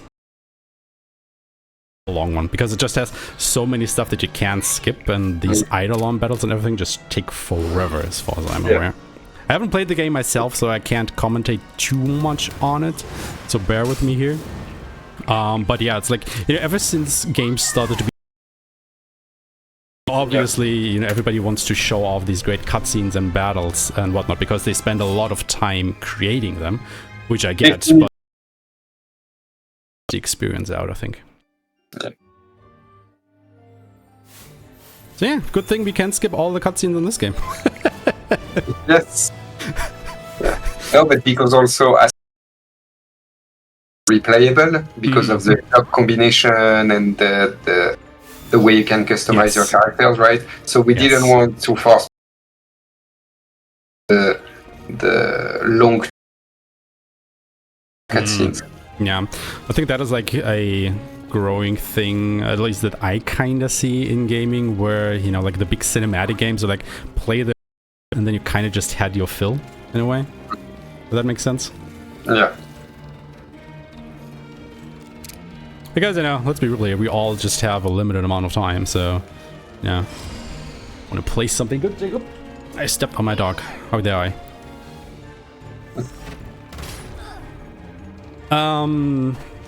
But yeah, no, I just really find this game really enjoyable. I love it to pieces. It's a really fun game, and I hope that, everybody watching out there, technical issues on and enjoys this run as well. And As far as I'm aware, at least I know it does in the PlayStation Store, it's actually on sale right now. Like, it's 50% off or something. So if you want to go ahead and play this game yourself, you know, $20 or so, and it's yours. And it might even be on sale in Steam or something right now. I haven't checked yet, but I guess I can just go ahead and do that yourself, because this game is out on every major platform. So there's really no reason to not go ahead and play it.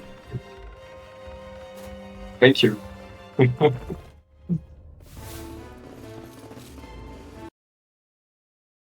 We have more noises in town, so let's quickly get rid of them. It's actually kind of nice that they give me these 5 enemy formations right now, because again, we still need a little bit more SP.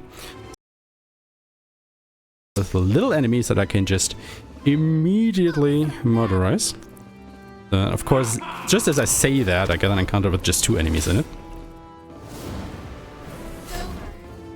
And then we get another boss fight. I think it's time to say goodbye to Eric. He has parental obligation to... Yes, my son at school, sorry. No worries. Thank you so much for joining us here. Thank you. It was a blast having you. Game. No worries. It was my pleasure having you.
Lot faster.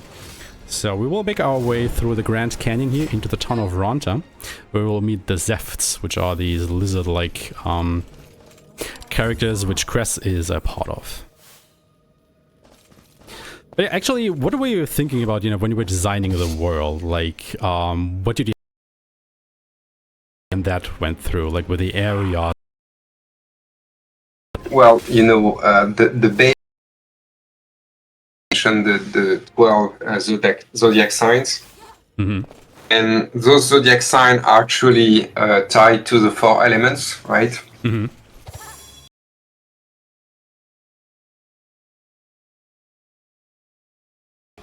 Air and earth, and so immediately we thought, okay, it's an easy design choice.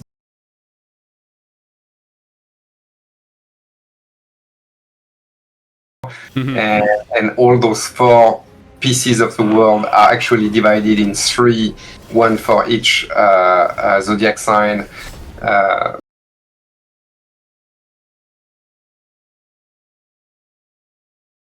Kinda went, hey, you know, the zodiac signs kinda correspond to that, so let's subdivide it further. It started with the zodiac signs, and then because they were tied to elements, naturally.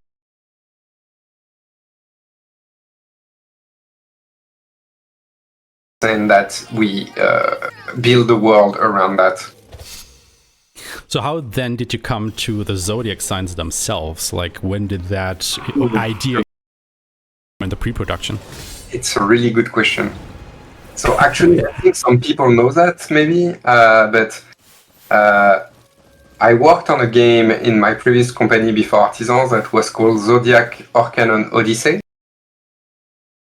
It was a mobile, and that to completion or fruition the way we wanted to. And when we formed Artisan, game lost forever, right? Especially because that game was made Nojima, and Minaba. And so we thought, okay, what if we could actually buy back the Zodiac art and remake the game completely the way we. So we actually had the opportunity to get the Zodiac assets and IP back, and we scratched everything, just kept the art and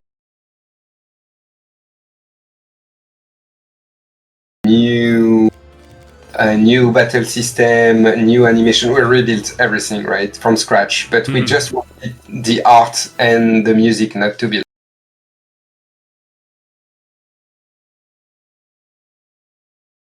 upon the Zodiac sign, so it made sense to rebuild it upon the Zodiac sign again.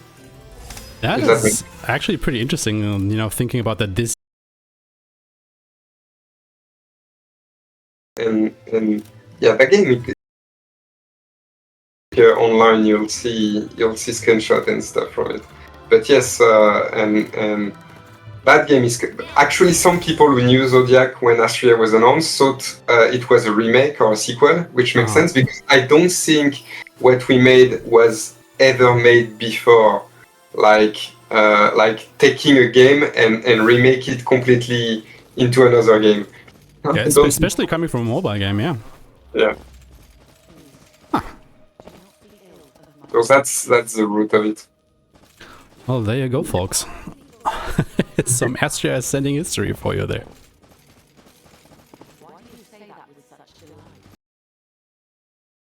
History, we are coming up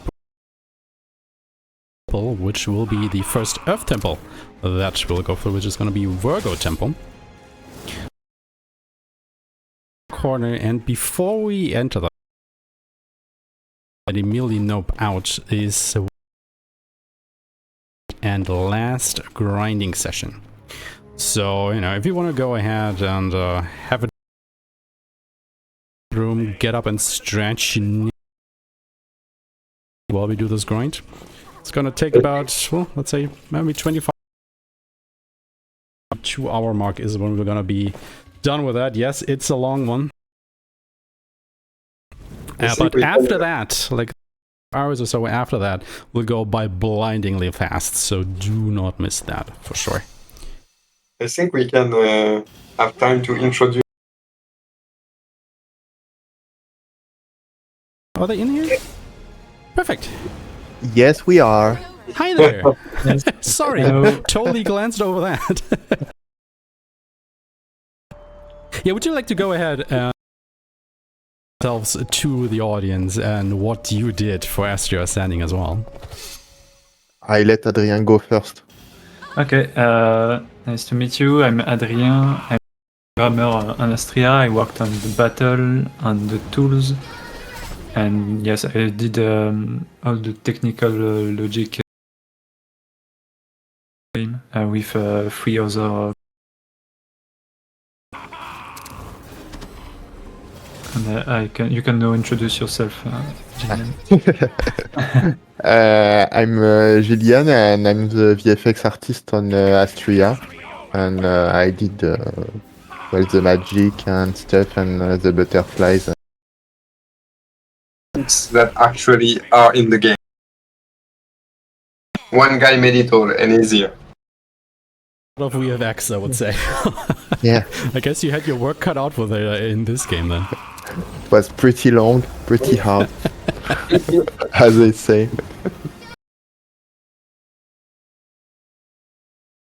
So I'm actually gonna go ahead and ask immediately, like, how did you come up with the Omniforcius animation?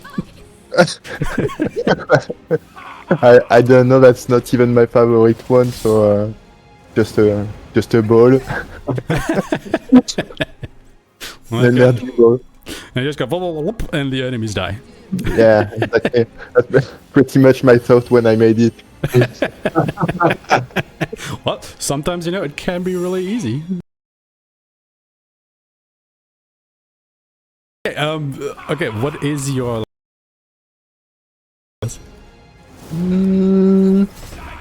I like one of the one I like the most is the I don't remember.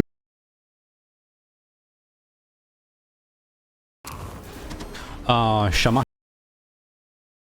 He has a special ability where there are a lot of smoke coming to the ground and in front of the camera.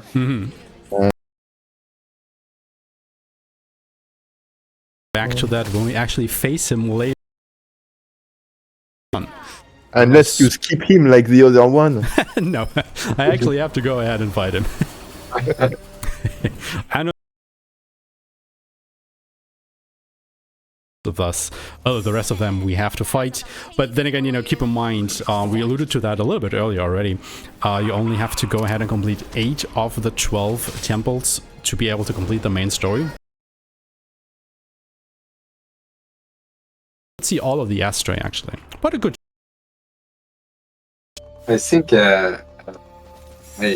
we have to explain that it was a lot of back and forth for Jillian to create the VFX to have their own color. You know, the whole battle system revolve around the weaknesses, right?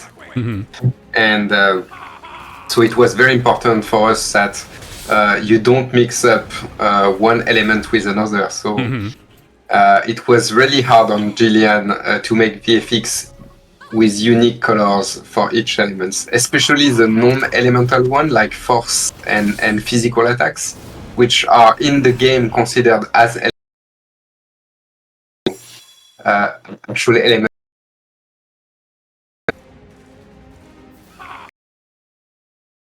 To find the right colors for each of those. I mean, I think he did an excellent job with that because, you know, you can really easily out, okay, if I get attacked with that I element, so for the next turn I know, you know, which defenses and anything I have to pick to not take as much damage from that, for example.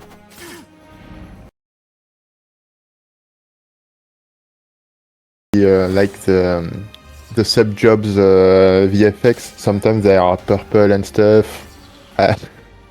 Like, I don't really remember the name of the attacks, but for Guardian and everything like that, for Dark Knight, they have multiple attacks where it becomes a little bit messier with the color. I think it worked out fine. Ups in the run, so it's all good.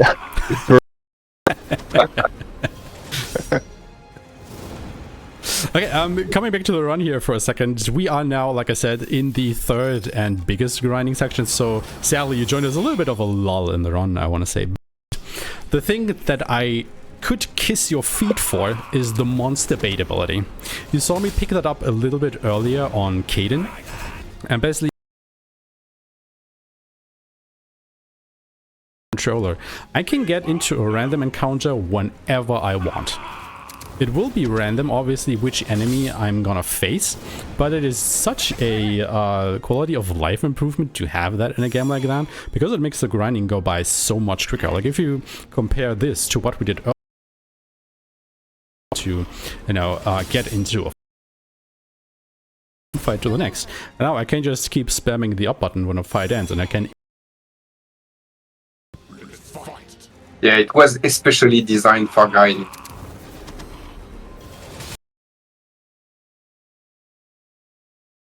Really applaud you for implementing this. It is so good. It makes... Thank you. The downside to that, however,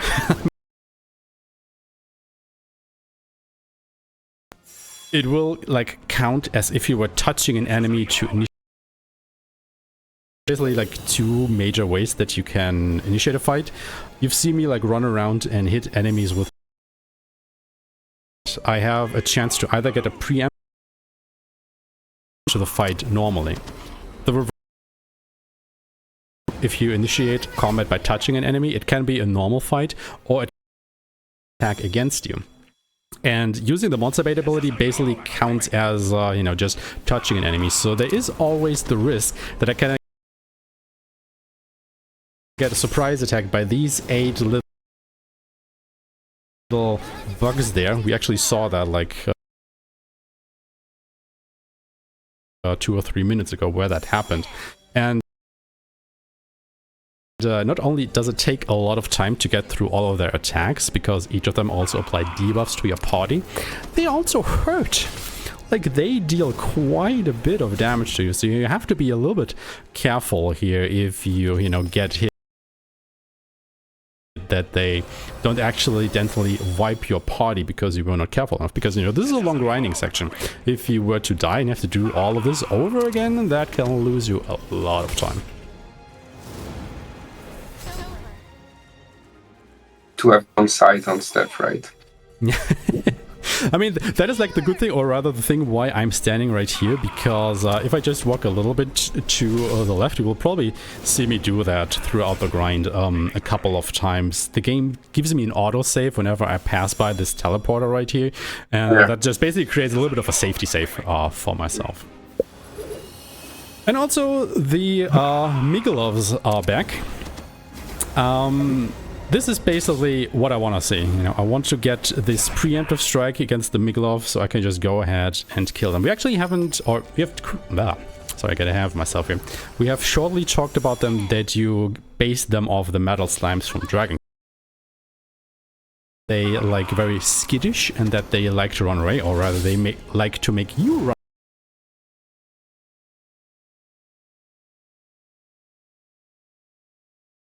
I think there is a single element they are weak to. They resist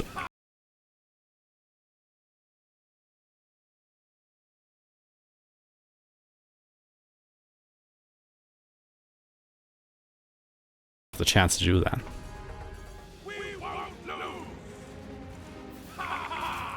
Like I said, in the speedrun, we do like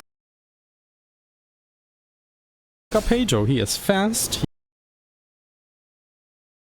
He can, you know, pretty quickly kill massive amounts of enemies, as we see right here. And, yeah, he's good. You do like him. There's another trick also for the Miglov, is using the alchemist ability to hit enemies with items. So you're 100% sure to kill them if you use the crystals and or there we go. Yeah.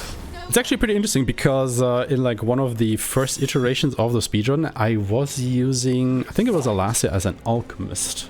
I was trying to do something, but like I said before, Astria is like the only one out of the 8 characters that we're not gonna use during the speedruns. So she is the only one that is like permanently benched. So sadly, we won't be able to see that strategy. Got something tasty for you. You can make Kaidin as an alchemist. We could. She actually has another use that we will get to after the next temple, actually. So yeah, I'm gonna keep that as a little bit of a spoiler right there. Actually, you have to do something else, which is go to Arpeggio, and we will grab Auto Region.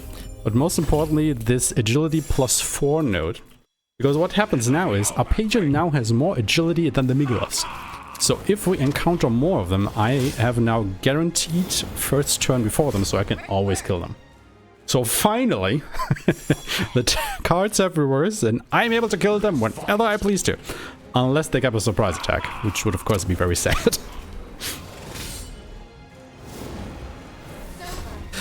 Another thing that we actually haven't really talked about yet is the battle system. And I know, I guess, just the person in the Discord call here with me who can tell us a little bit more about the system. Sure. You want to go ahead and explain a little bit? Because we actually haven't done that at all, I think. I think Julien is better than me to explain it. Yeah, I can answer technical questions, but... Yeah, I can talk about the philosophy of the battle system, and we can talk then about the difficulty to make it actually.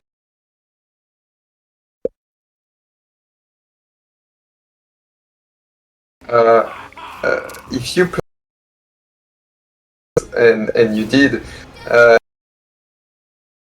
situation where you have useless characters in battle. Example, you have a white mage and a black mage, and you encounter an enemy that is only weak to physical attack and resists all magic attacks. So that means only one of your 3 characters is really useful in the battle, and the other one you're gonna either guard or waste their turn, right? And that's a pretty common situation in JRPGs in general. So the whole philosophy was to find a battle system where all the characters are useful in any situation. And the way we found to do that is to introduce a focus system, because now a character can actually spend his turn to focus, and the focus will make the useful character even more useful. So it's a virtuous circle, right? Mm-hmm. And so that means in any situation, even if your character is not directly useful or doesn't directly have a skill that can be very effective against the enemy you're facing, it can actually be useful to make the useful characters even more useful. And the focus point system came to our mind. And then, like I mentioned, the whole difficulty balance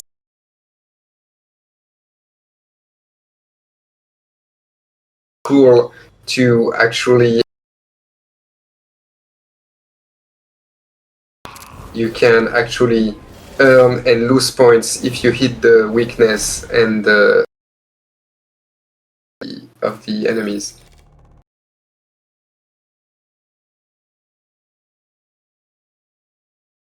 Focus point system, because you can definitely see the difference and feel the difference points and hitting the enemy's weaknesses.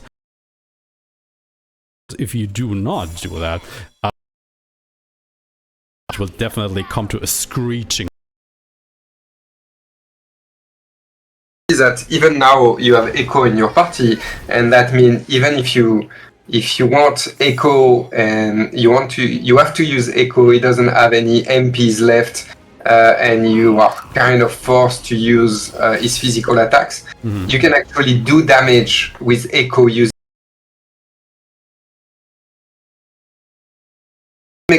could make him right a worthwhile physical damage dealer in a specific situation if you actually build up that situation. Let's maybe take a quick step back here, because I don't think like everybody already knows what the focus point system like actually is. If you look at the top left and top right corners, you'll see like these like numbers in them. The top left, the blue ones, are the enemy's focus points, and the top right, the yellow ones, are my focus point. Now you start every encounter with 1 focus point already accumulated. And the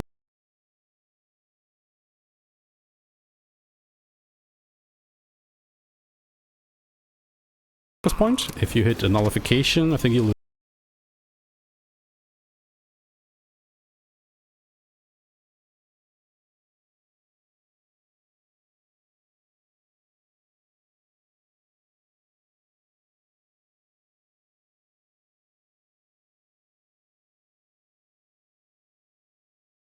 healing my group, but I forgot about the MP there.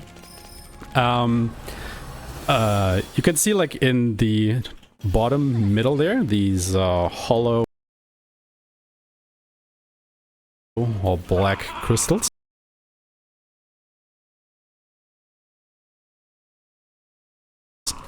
And I can now use one of my FP points, and you see the plus 50%. And that means this skill will now be 50% more effective, basically meaning it increases the damage by 50%, which is huge.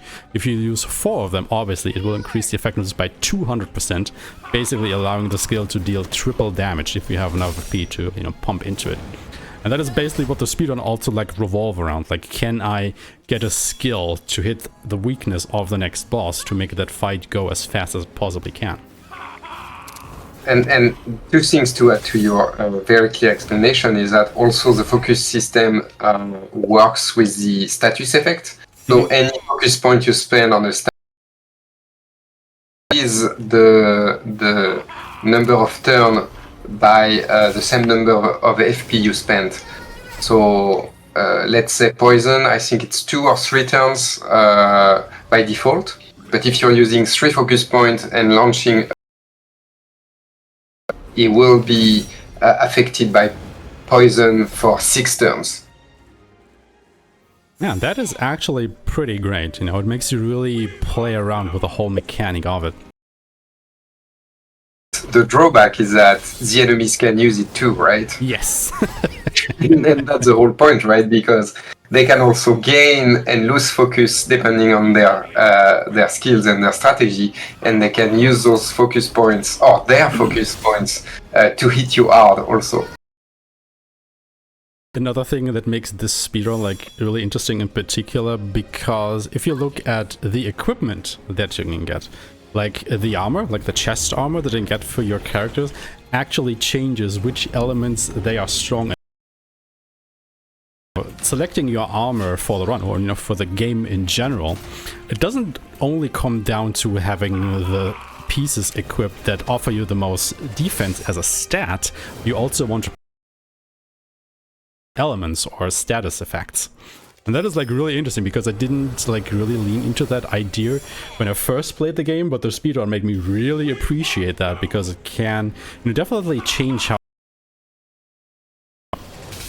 Yeah, that was the whole point. I'm glad you're saying that, because sometimes you have to favor the elemental resistance to the stats, and sometimes you really should favor the stats depending on in which dungeon you're playing. Yes. Because again, coming back to it again, we talked about it earlier already, is like, in some of the old RPGs, like status effects and stuff like that, didn't really matter that much, you always went for the damage. And you basing the fighting system of Shin Megami Tensei a bit definitely comes to the light here. I mean, it's still interesting to me to, actually compare that, because I never personally made the comparison to Shin Megami Tensei like that, but now that you've said it, I can't get it out of my mind anymore. It's just, ingrained right there, and I can totally see the parallels now. And it's really great, because I do like the SMT series, so it's like, oh yeah, maybe that is why I clicked with the game so much. Well, yeah, we put in place, we designed all those great systems, and now that was very tough on Adrien and to put all that in place properly.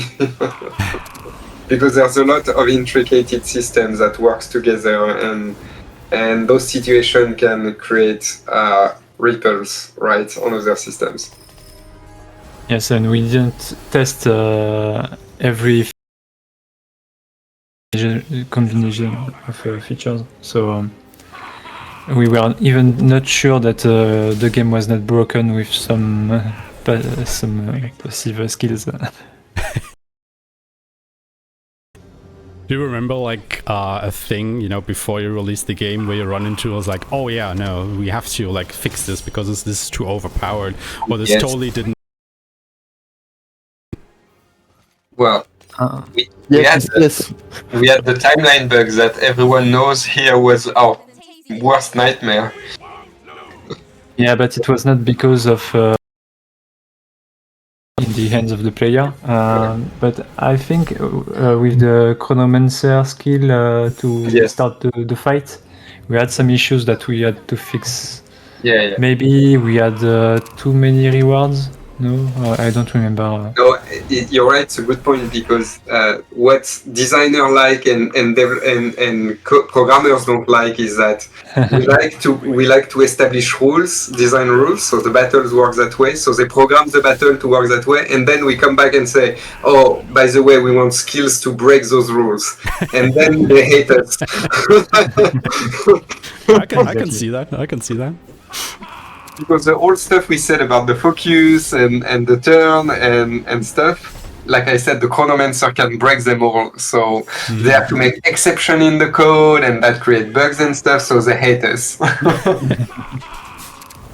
I mean, the only reason to become there is to become a Chronomancer yourself and go back in time or something. But yeah, I can see the Chronomancer being like definitely one of the classes to give you a total headache with the skills that they possess. I think we And maybe there are still bugs that we don't know. So- Yeah, maybe. I think the Guardian also was a big headache for you, Adrian, because there are skills like when characters take damage but they don't take them, Yeah. and instead is the Guardian taking them, and then you can add the sum of all damage after a number of turns and all this Yeah, stuff. that's true. Yeah. So it I was. don't remember how we found a solution for that. So yeah, it was really hard on the poor. When every time when we come with crazy ID, they are like excited.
Alright everybody, we are back with the run. Shoutouts to everybody from the Questing for Glory Tech Committee here helping us out. So hopefully everything should be smoothly now, fingers crossed. We still have a run to do, so let's go on ahead and get back into the swing of things in 3, 2, 1. Let's unpause the timer. Okay then. Yeah, sorry for the tech issues, everybody. We are all trying to do our best here to put this run as smoothly onto your monitors as possible. Obviously, yeah, it's a speedrun marathon. There are going to be tech issues every now and again. Sadly, this run has been hit by them a little bit harder than maybe others, but I think we should be good to go now. Anyway, we are at the tail end of the grind here, so it's actually, you know, pretty good time for the issues to happen, I want to say.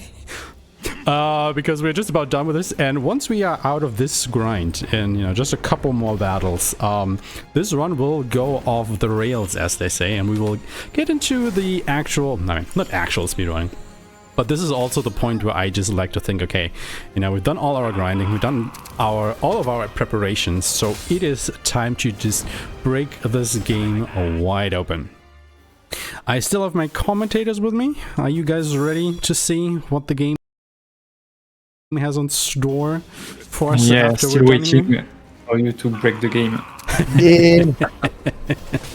I mean, breaking the game wide open might be a bit of a mouthful here, but I mean, you kind of already seen how fast the boss battles can go for sure. And, you know, after all this grinding that we have done so far, we will finally be able to harvest the fruits of our labor, as they say. So, I think this might have actually been the last fight just now. Let me just check. I need 1200 SP on the last year. I have 1208. Perfect.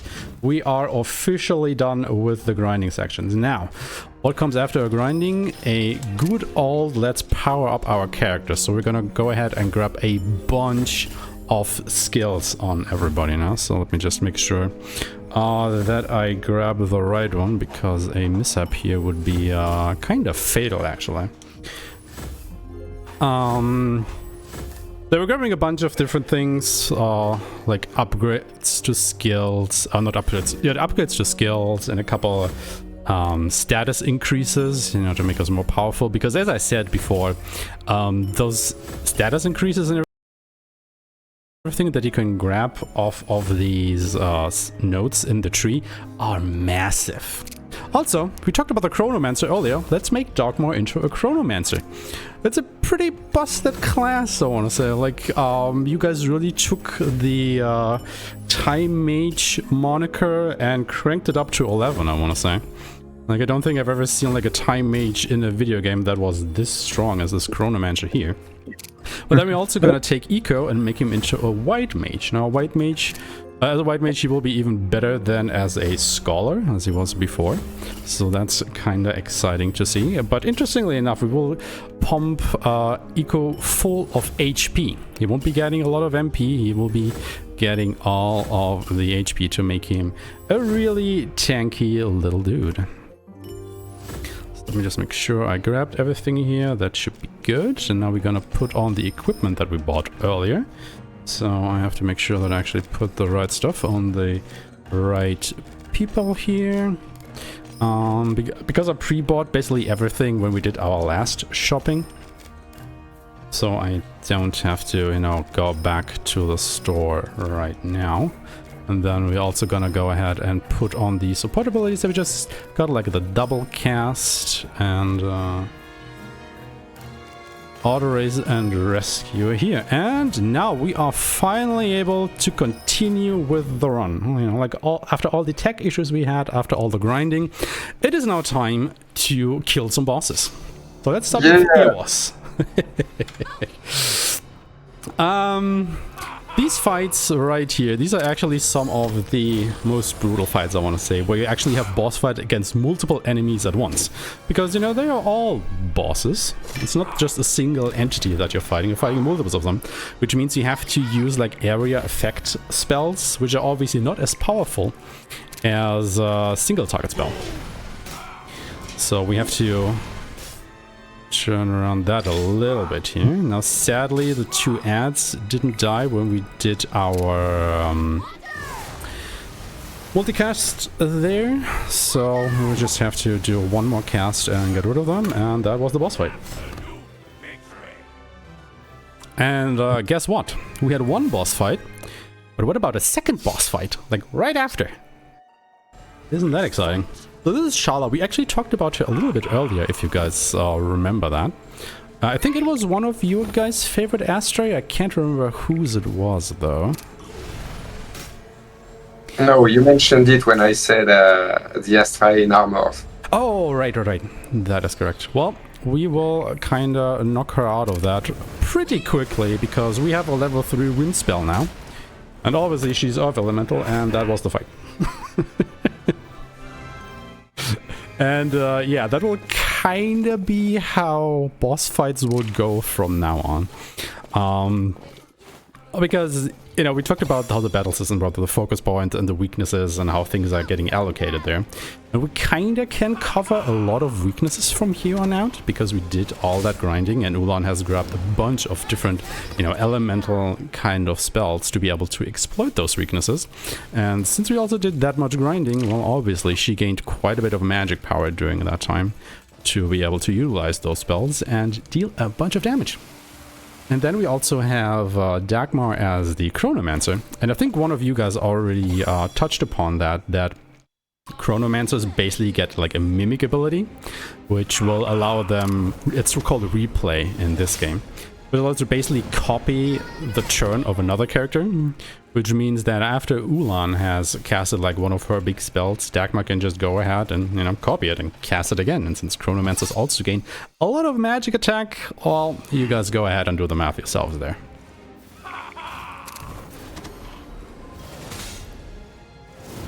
Alright, we will make our way through Virgo Temple, which is the first Earth Elemental temple that we go through.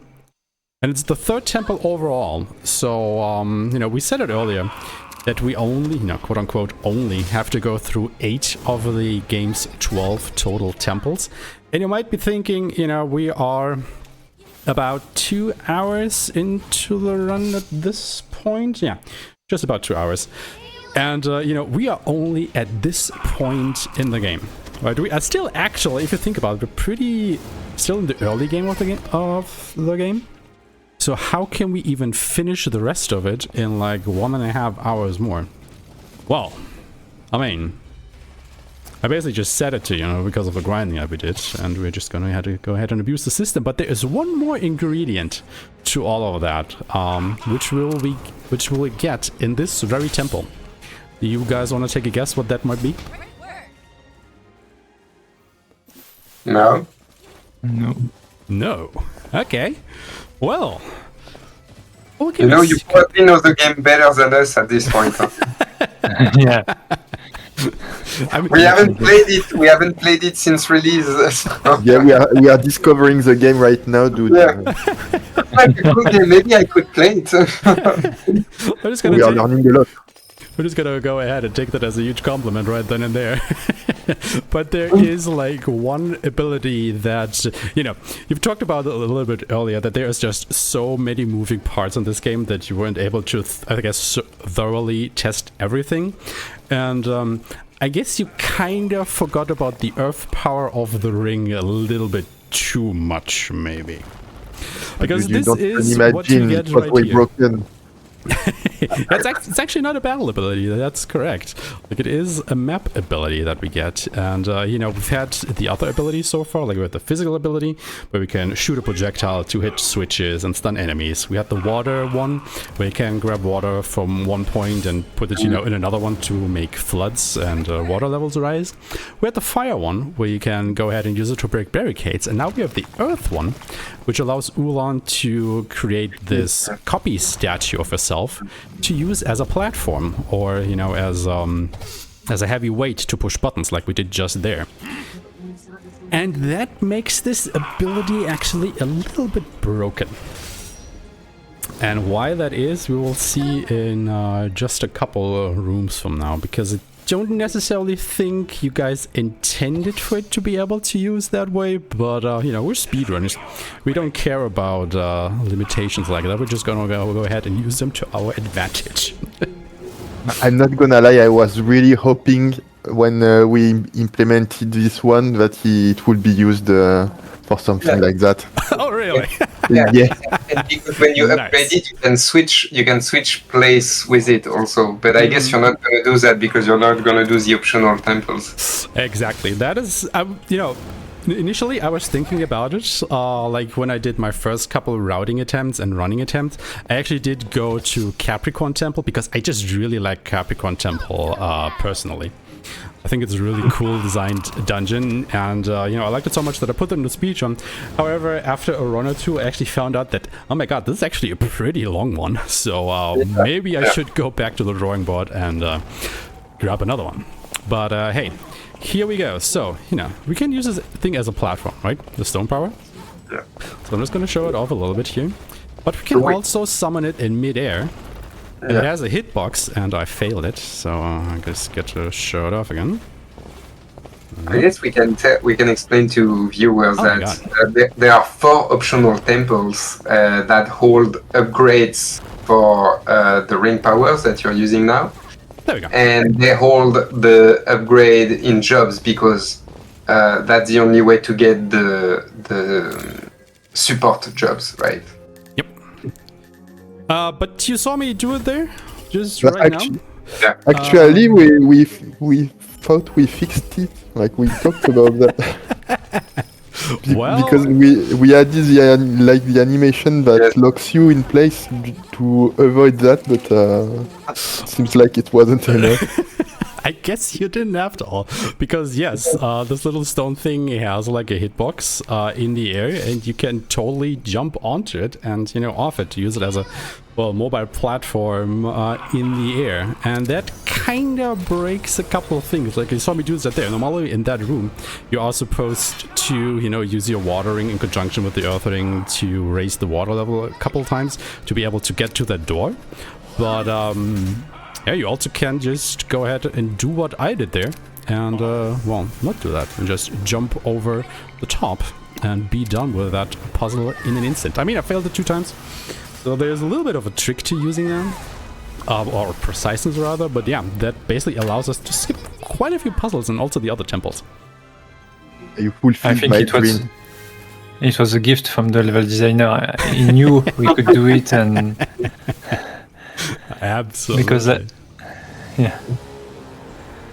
But yeah, we now have a refight with Shala, and I really like this refight in particular because the way we've set up our group now, like she has a total of 6 phases that she goes through, because we are kind of, you know, bit by bit getting her out of her rock armor here, and that is like a really cool thing. When I saw that the first time, I really loved this effect here, which, you know, she sheds this armor piece by piece. But because of the abilities you have, basically everybody here can deplete a whole HP bar in one go, so we're gonna really quickly get through all of her phases here into the final one. We're actually gonna fight her. So I really just like, you know, this fight personally, because it just flows so well, you know. Yeah, it was one of the direction I gave when we worked on that boss. Like, we wanted to have the feeling of discovery when the player breaks the rock and discover bits by bits what's behind, right? Here we're gonna have our first instance of replay, where Dagmar's gonna replay what Ulan did before. Yeah, that animation is really cool. She's breaking the rocks and getting a weapon out of the air. Cool. It's a shame like that.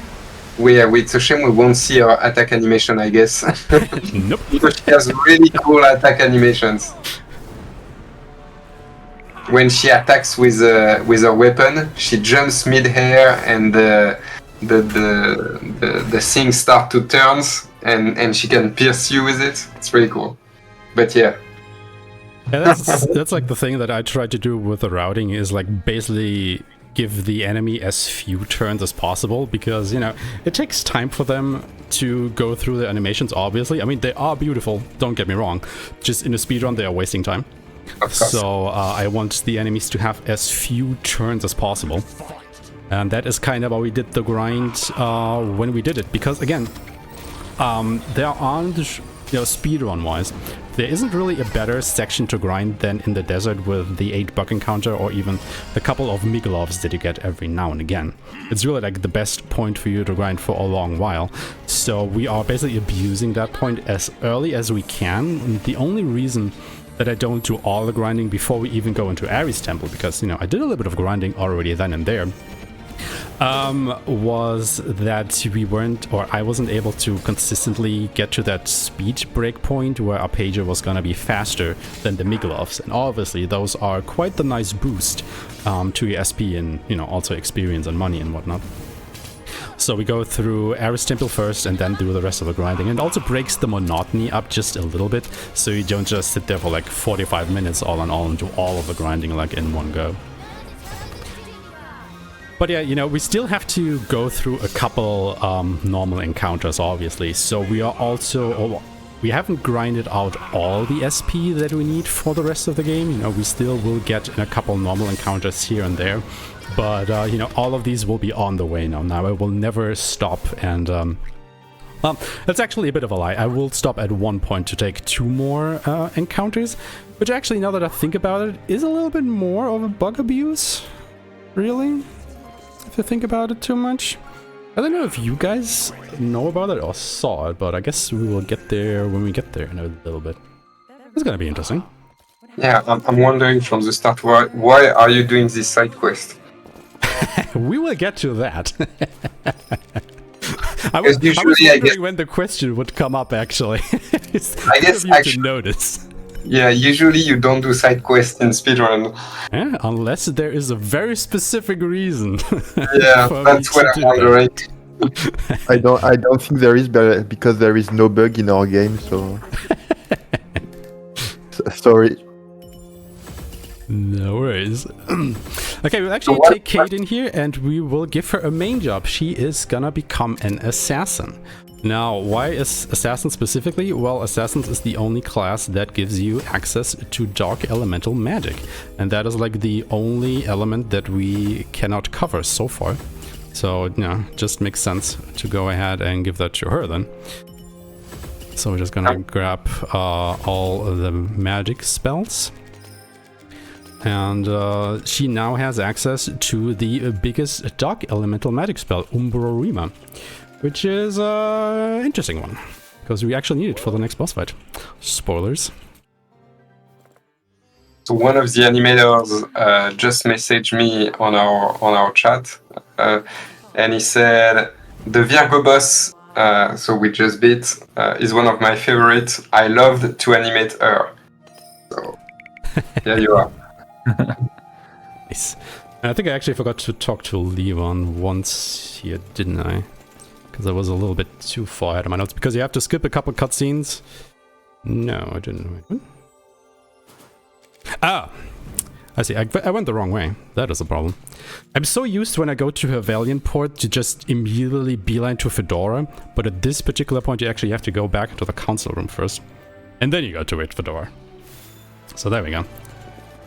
Now we ride him to Arson. Like, I think my favorite ones is actually the one coming up, which will be the Leo Astray Onus. Like, I think like his design is like really unique. I mean, obviously, yeah. No, it's a lion, but you've made him like very distinct looking. It's a curl, right, from FF. Oh, I actually haven't seen it that way, but yeah, I can totally see it now that you pointed it out.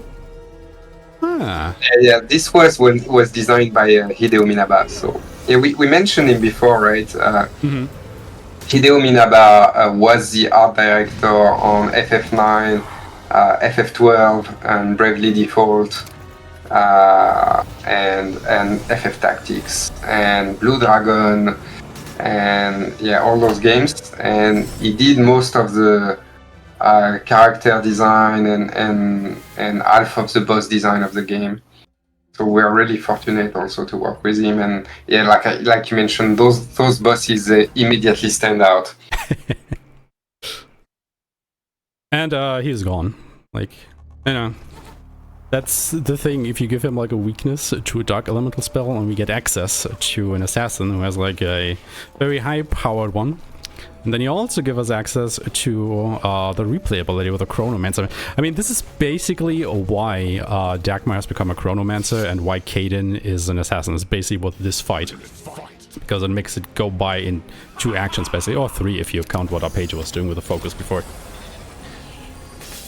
Yeah, I remember spending way more time to design that battle than you actually it actually took you to beat it. I mean, that's basically how speedruns usually go, right? Like, you spend all this time and effort to create something, and we just basically rush through it in the blink of an eye, in a way. Yeah, because in the other hand, there are so many people that struggle and tell us that everything is too hard to beat. Just show them back to this run, right? And I will show them how to do it. Yeah, they will feel pretty bad.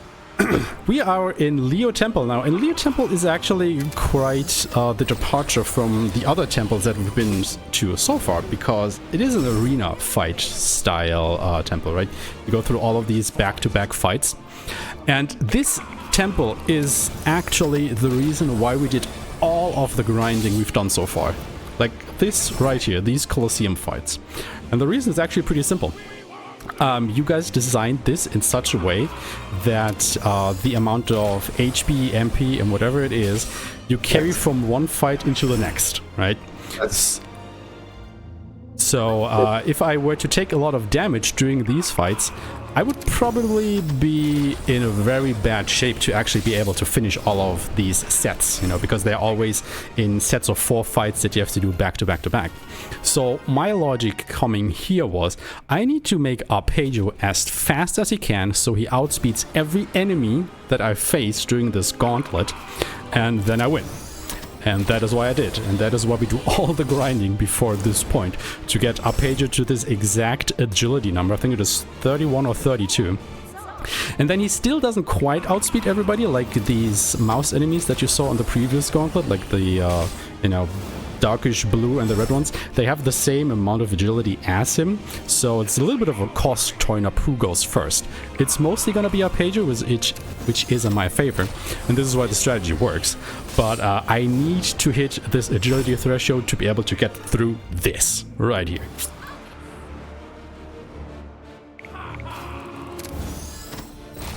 So what were you actually thinking when you were designing this Colosseum kind of fight? Because, you know, like I said, it is quite the departure from the design of the other temples. Do you just want to mix things up a little bit, or? When you're designing such a long game experience, you want to have... How do you say that in English? You have to have... you have to renew the experience on some... periods for the players not to get bored doing the same things for hours and hours, right? Mm-hmm. So the base gameplay loop, like you mentioned, is that you go somewhere, there is a temple, you go through the temple, you beat the boss, you get the reward at the end, and then you move on. But then if the game was only about that, it's a bit boring and repetitive, right? Mm-hmm. So when you design a game that long, we have to think about how to make some pause in that core gameplay loop and renew the experience. And that's the point of this temple, that's the point of the jester, and that's the point of the griffin, the Hevelian minigame flying, right? I will come to that soon. Yeah. All of that is designed to make you renew and experience something different and not just same thing over and over. So yeah, that temple and as you know, having a Colosseum sort of thing is a common thing in JRPG. So for sure, we wanted to have our own stuff, and it's also used as a post-game stuff too, where you can come back and face enemies.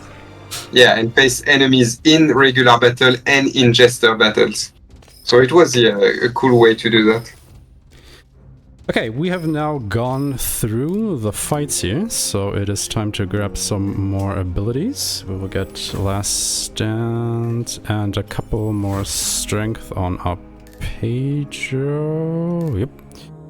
And that will actually bring Alec into the fold. Now, Alec will be a warrior, and he deals a metric crap ton of damage because, you know, we haven't used him all run so far, so he has all this unspent SP that he can now use and just grab all of these warrior abilities, which make him like super strong all of a sudden, because he didn't basically grab anything from his base job, so we can spend it all on the warrior, you know, grabbing stuff like double slash, triple slash, a bunch of strength, and yeah, let's just see what he does to the next boss fight, shall we? So we are grabbing... Oh, I forgot one on Dagmar. Apologies. Yeah, coming back to your question on the Colosseum, yeah. I think it's something, it's like I said earlier, it's one of the stuff that the programmers don't like usually, Adrian. Did you program? Yeah, I think you programmed the battle mechanics there where you have to go... Yeah, it was the chaining of the fights with some issues because it's not a common thing in the game. It's exactly like I said. You make ground rules and then you come back and you say, we're gonna break those rules. Did you at least, you know, go out and buy him a beer or something at one point because he made all these things actually work and come true? Yeah.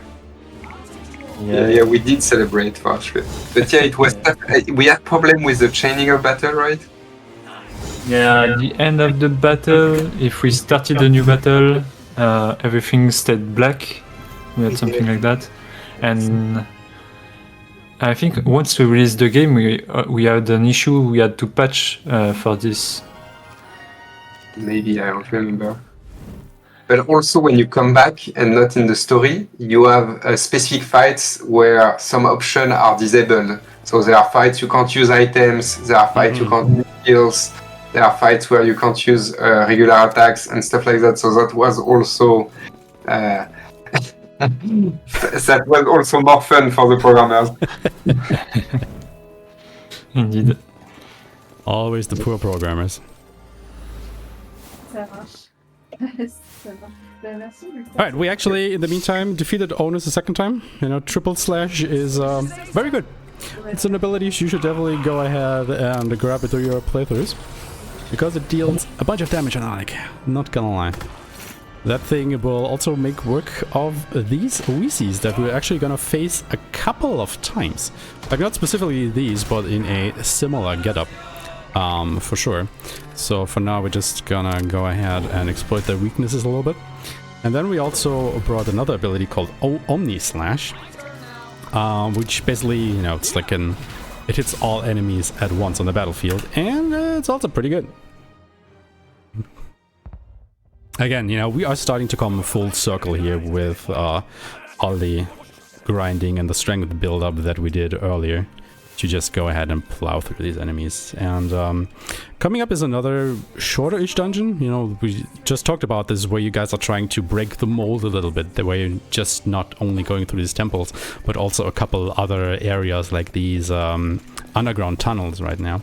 And the thing about these underground tunnels is actually, like, the ceiling is so low that you can kind of squeeze by the enemies if you're, like, really lucky by jumping over them. But most of the time, you know, you can't. You actually have to go and take that fight, obviously, because, you know, the tunnel is just so small. Can't you, like, use the statue to put it on their head and freeze them? You could do that at some point. Oh, really? Yeah. If you spawn a statue on the noises, yeah, it would freeze them. Oh. But I don't know if it's been fixed in the end. Or no, I think it's fixed. Yeah, I think. Don't remember that interaction between them now. Huh. But that's funny that you like Alex that much, because he was hitting way stronger too before release. We thought he got turned down quite a bit, but obviously That, and we got a lot of bad comments on changing the hunter skills. Also, The hunter skills, you know, you can not the is it the hunter? You can make an enemy weak to one element, right? yeah. And when the game was released, everyone was like hammering through the bosses in a few hits using that, right? So we made all the bosses immune to those skills because, I mean, I can understand why people were mad, but I mean, at some point you have to enjoy the game a bit, right? True, yeah. So we got a lot of bad comments after changing that skill effectiveness and removing it to be effective on the bosses. I mean, I guess it also kind of maybe ties in. I mean, we have talked about the job selection, and you know, you are actually locked into your jobs once you select them, right? There is no undoing that. Yes. Like it's like a very conscious decision that you have to make at that point, who you want to make which job, you know, in which order, like their main, their support jobs, and their sub jobs. And that's all on me. And it was a big debate among the team members. I can share that to you. A lot of people wanted the ability to respec, but in my design vision, I like when choices matter. Because I believe you don't make the same choices when you can actually revert those choices, right? Mm-hmm. And I think the experience is better when you make choices and you use the job you choose to the fullest instead of just scratching the surface and say, oh no, I want to change. I think that's the best experience I like, and that's the way we design the job system. So yes, there is no way to respec, but you can respec stats breaking the stat orbs. So yes. it still gives you a way to change your stats if you're in some bad position. Oh, I definitely went ahead, you know, and back and forth between some of these stat upgrades that I got, not only during my casual playthrough, but also during the speedrun. Okay, like, okay, which upgrade do I need when, and what do I even want there? I mean, I've touched upon it a little bit earlier when I said that, especially when it comes to the agility and the order your characters get a turn in the battle is like hugely important, because you want to have a certain character order, and, you know, being able to manipulate that by using the stat orbs on these nodes, like, definitely help with that. Yeah. And did you feel frustrated when you played the game regularly that you couldn't respect class? Personally not. I mean, you know, I think there is like a debate to be had there for sure. I mean, you had the debate and you made your decision. You have some people who absolutely want it. Mm-hmm. But I can see like both sides of the argument for sure. Like you said, you know, you should think about what you're doing. And that should have a certain weight to it, right? You should not just willy-nilly switch back between stuff.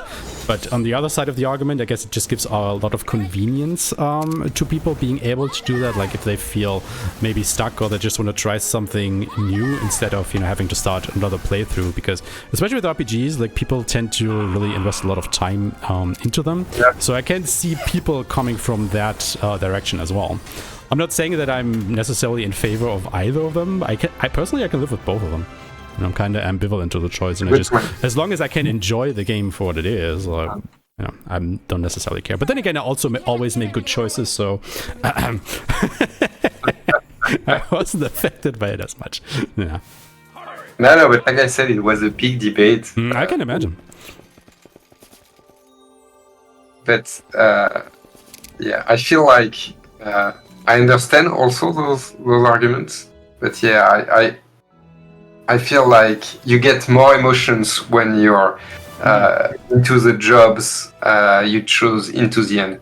Where we could have done a better job, to be fair, it's to advertise what a job will bring you when you choose. If you don't go through the journal menu, it's pretty hidden right now, right? You have to go through the journal, through the job section and stuff, and it's pretty hidden. And that's where we definitely could have made a better job to advertise all the features of a job before choosing it. Also, this might be something that you haven't seen before. You can actually fight this boss. Yes, this is actually a boss fight that I just summoned by using the monster bait ability. Nice. Okay. In the Oasis. Now, I had the problem that this guy got a surprise attack on me, so things are going a little bit off the rails here at the moment. So I'm just scrambling to get it back on track. Please turn around. So the gimmick of this boss fight is like he transforms between two phases. One of the phases is weak to physical attacks, the other is weak to magical attacks. And I'm trying to make him turn with the eye upward, so I can, once again, employ triple slash and just ruin his day. Yeah, I personally have no idea why I'm able, or why players are able to summon this guy by using, the monster bait enemy summon ability while you are in the Oasis. But hey, I'll take it because this guy is worth a ton of SP, so it's another pretty good grinding spot. It's just a shame that it comes so late in the run, or rather, you have the necessary strength yourself to be able to withstand his attacks so late in the run that it's not quite as worth it, but it's still, a nice little you can do it over and over. Sorry? You can do it over and over. Exactly. It's a feature, it's a feature. Yeah, so that boss is part of the story, normally, right? The optional stories. We'll find it a little bit later. Yeah, and so I guess you can summon it here because he wasn't defeated in the story, which makes him disappear from the game after. I mean, I was really glad when I found this because I was like, oh yeah, this is neat. I have no idea why it works, but it does, so I'm gonna use it. I mean, when else can you say you just summon a boss, right? What do I usually do with our pager here? Oh yeah, I got Frozerima. I don't have enough SP. Because he died. Okay, I have to do some quick rerouting because our pager didn't survive that last encounter, so he is a little bit low. Which can lead to a bit of a problem for the next boss fight, so I think I have to take one more encounter. Because that's like a thing, if a character is dead at the end of a fight, they don't gain experience and SP, or basically anything. So your SP gain can fluctuate a little bit over the course of the run. And I've tried to mitigate as much as I could while routing it, but there are still some times where you need to hit a certain threshold to be able to afford an ability. But sometimes, because the character died so often, because things went wrong, you can't, or you don't hit that threshold, and you just have to see like, okay, how can I still make this work? He wasn't missing too many SP, so I think like 1 or 2 extra battles here should be able to get me back on track. And then we should be able to do this pretty easily. Because like I said, like the second half of the game is basically a boss rush, right? Like we did all of our grinding, and I keep repeating that. And we're just racing from one boss fight into the next. Which is like really cool. I really like this part of the speedrun where it's just, no holds barred and you're just barreling through everything. Because, it feels kind of earned because of all the setup we had to do initially. So I really like this part of the run. So let's see here. Because up next is a very interesting boss fight. Like all of you guys that know Dune, the sci-fi epic, might recognize this one. Yes. It's the same. I spent a lot of time designing it. I want it to feel like you have to run, you have to beat the clock, right? Beat the clock? Yeah, because basically every X turn, the boss is gonna swallow and make disappear one of your characters. Oh, right. So you have to beat it before you're alone and dead, right? Yeah, you don't remember because you one-shot it. Yeah, it doesn't know it. I actually have to admit, I did not remember that he was able to do that. So every X turn, swallowing one of your characters, reducing your party members by 1. So you start at 4, then 3, then 2, then 1, then you're dead, right? Mm-hmm. So the whole point of this fight is to make the much damage you can before he's eating your whole team. Yeah, well, I think my team will make it through that fight just fine. Yeah. So thank you. You think? Because he's dead and everybody's still alive, so... He's beaten the clock. Beaten the clock, definitely. Well, I mean, that is what speedrunners are for, right? It's basically our job definition, if you were to give it one. But yeah, that was Shuludai. He is weak to wind, because, you know, we are an Earth country again. That's kind of its downfall, because we now have the best single target wind spell, Ararima, with Ulan, and she basically just rips him apart. No, I still think that these boss fights, I think I said it before already, are like the hardest ones in the game, where you face like multiple of these Wheezies or Sefts or even the Arctons like early on the run. Yes, because you can't use Omni stuff on them. Well, Omni Force works, I guess. Yep. But yeah, they have different weaknesses, yes. Exactly. And that is like something where the routing like really came into being. It's like, okay, how do I deal with these fights, you know, where they have so many different weaknesses that I can't hit all at once? Because if I were to use a spell that hits the weakness of one enemy, but the strength of another, yes, I would still lose my FP instead of gaining them. So I wouldn't be able to do that. So, you know, you have to kind of go ahead and find ways around that to still make that work. And now we have a little bit of a completely different section, because now we're playing a little bit of a shmup right then and there to go to our next temple, which will be Gemini Temple. Do you like those parts? I really do like this. It's you know, you said it before, you know, you wanted to break up the, I don't want to say monotony of the game, but, you know, you wanted to give it a little bit of a different setting, something else to do, and I think it works really well. Like, I was definitely surprised when I first did this. I was like, wait, what is this now? But I think it actually works pretty well. You know, it actually gives also Fedora something to do. Yeah, thank you. You know, Adrian thinks it's way too hard to succeed at the shmup. Yeah, I always fail at this. It's a nightmare for me. Did you actually like track your high scores like internally at one point? Because there is a high score track in the top right there. Yeah. No, we didn't, but there are like Dylan mentioned, there are some people in the team that were never able to pass those, and some people were there was a lot of frustration. Yeah, without getting hit. So it was hard to balance internally, because we had like literally the two opposite people. Yeah, as you can see, that it's a nod to Gradius, and because of the options and the different skills you can acquire. Gradius, the NES and SNES shoot them up. Yeah, the thing that took me a little while was, I mean, by a little while I'm talking like minutes, not hours or something. But at first I didn't know you could change your ring power, you know, to change the element of your shot. And I was just like, okay, why can't I kill some of these enemies? What's going on? And then I actually looked to the top left and I was like, oh wait, can I actually change my ring power here to make my element different? And sure, it did work out. So you actually have 5 different shots that you can employ against the enemies here.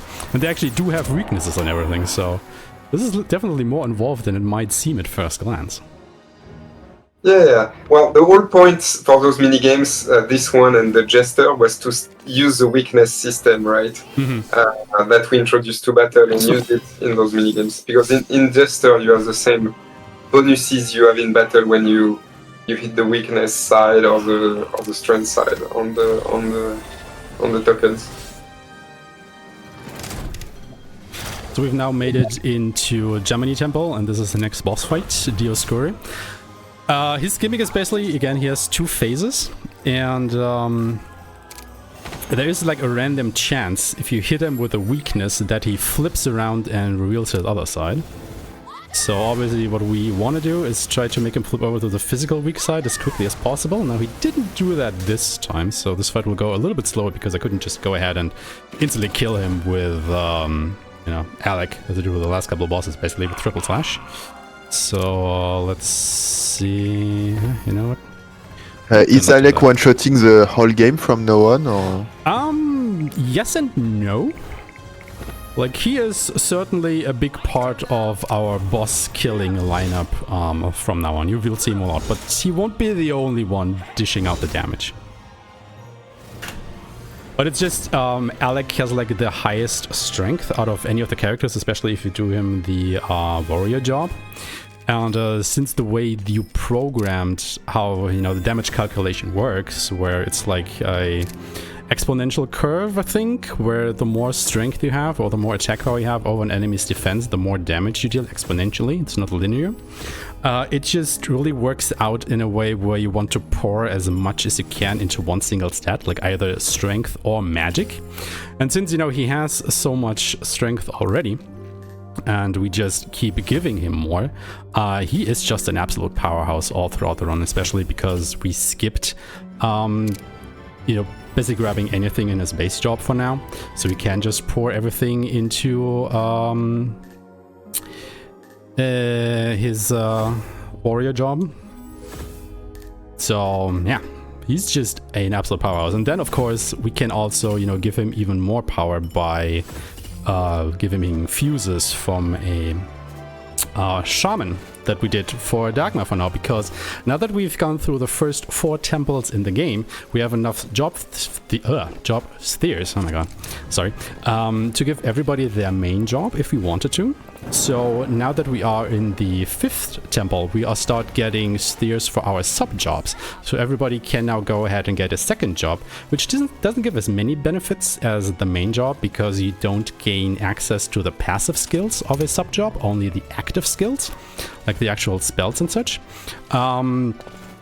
But it still works out to be quite synergistic with everything we're gonna do from here on out. And now that Dagmar is a shaman, he can use infuse skills on another character, which basically makes it so also we're gonna completely skip a puzzle here by using the earth spell again.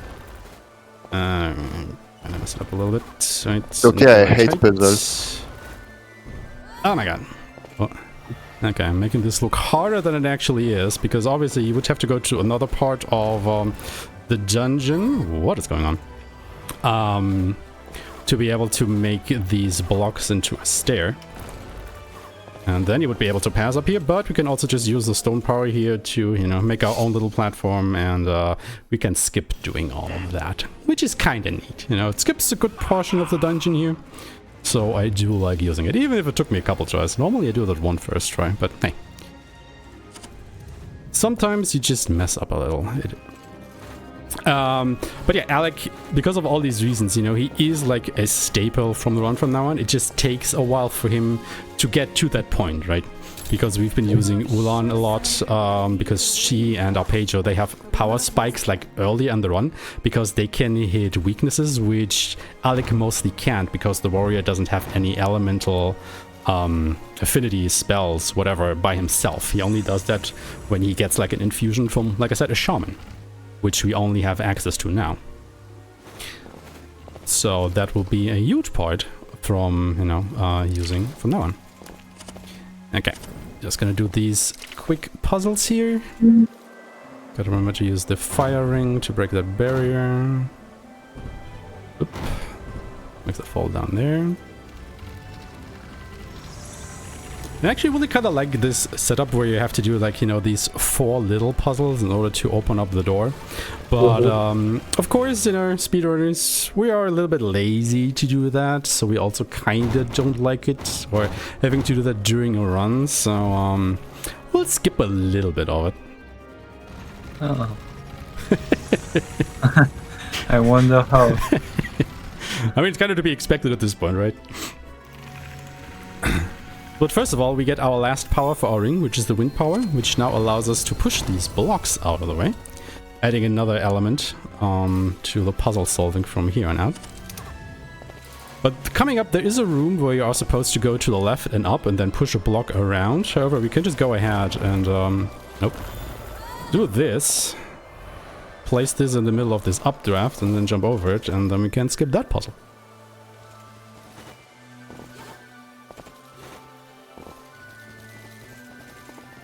then we come over here.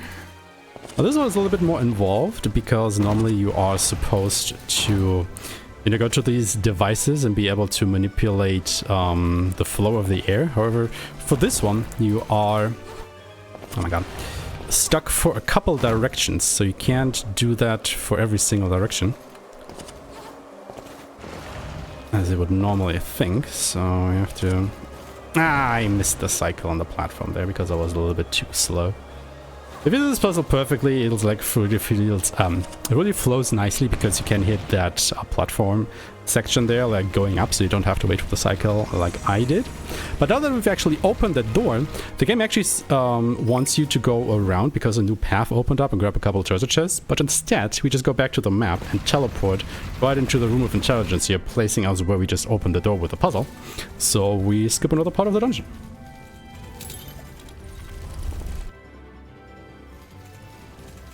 And then, of course, we get into yet another boss fight. Once again with the Oases. Again, this was another boss fight that I had around a little bit. But, you know, once you figure out how powerful Alec can be and how to quickly build up a couple of focus points for him to use on his Omni Slash, like I really think once it clicked to me that Omni Slash does, like, still a huge amount of damage to multiple enemies, that is when things started to become a little bit more bearable. Especially if you have Dagmar go first and, you know, generate FP for him. And then you can just go ahead and Omni Slash these guys and they should be done.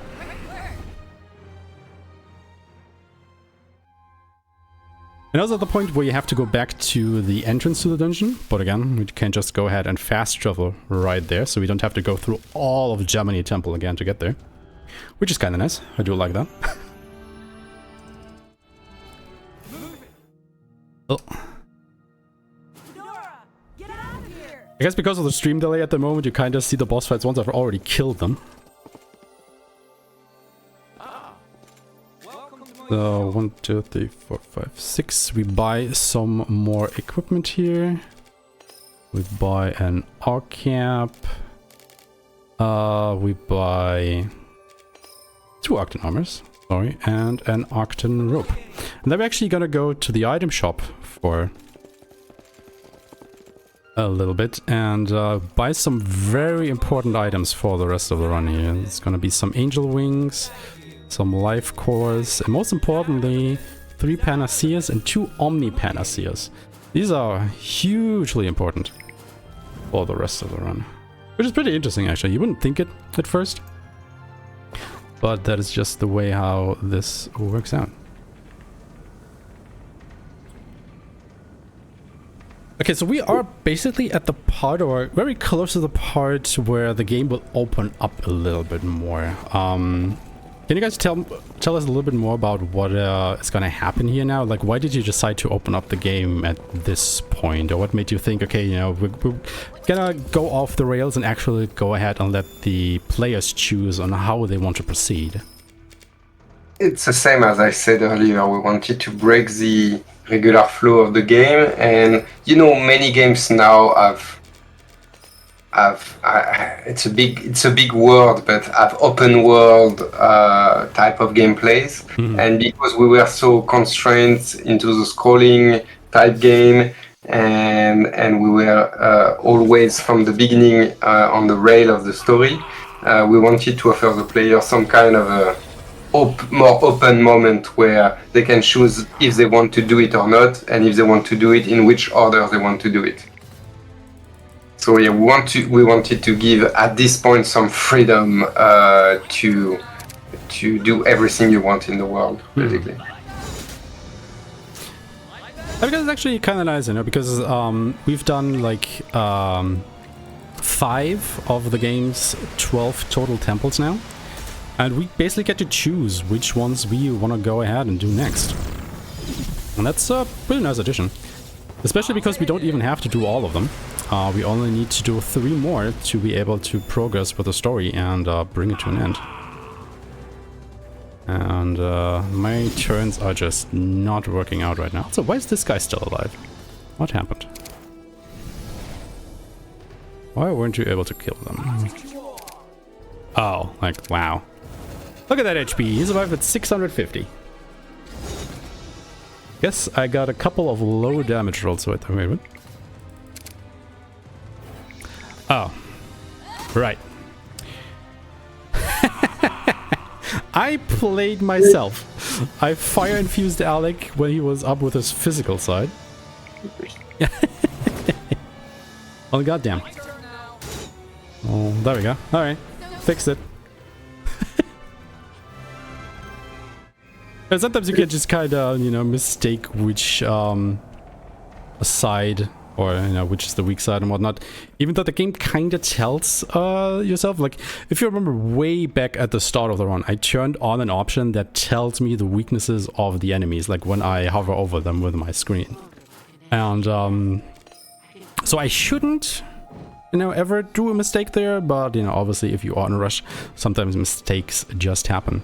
But coming back to that option for a little while, like I just said, you actually have an option that you can toggle on or off however you want to, that tells you what an enemy is weak against, or rather if the ability that you have selected and targeting them with will actually hit a weakness or not. Like, what makes you do that? Because normally, isn't that like information that is kind of hidden, you know, and player have to use like an analysis skill to figure that stuff out? Yeah, again, it was a big debate.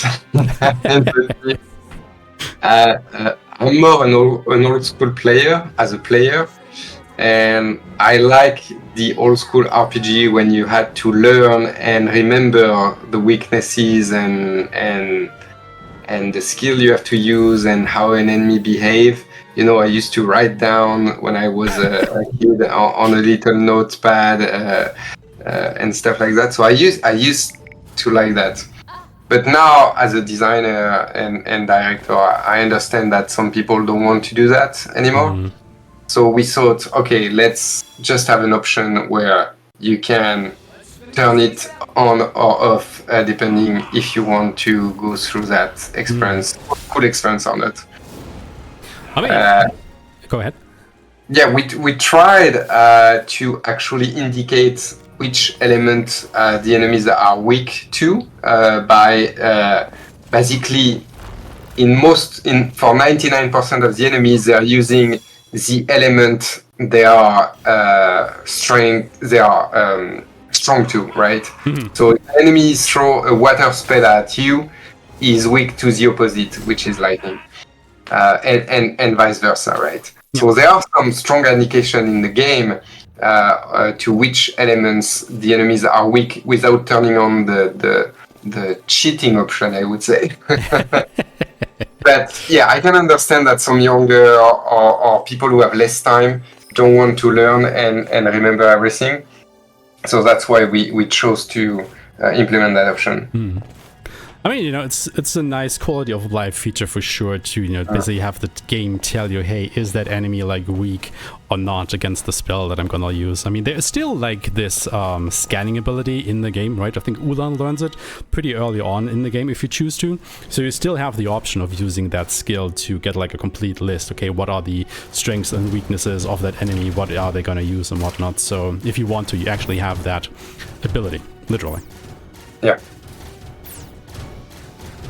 Yeah, and also people pointed out that it was a waste of time and energy to use the scan ability every time you don't remember an enemy's weakness. So fair enough.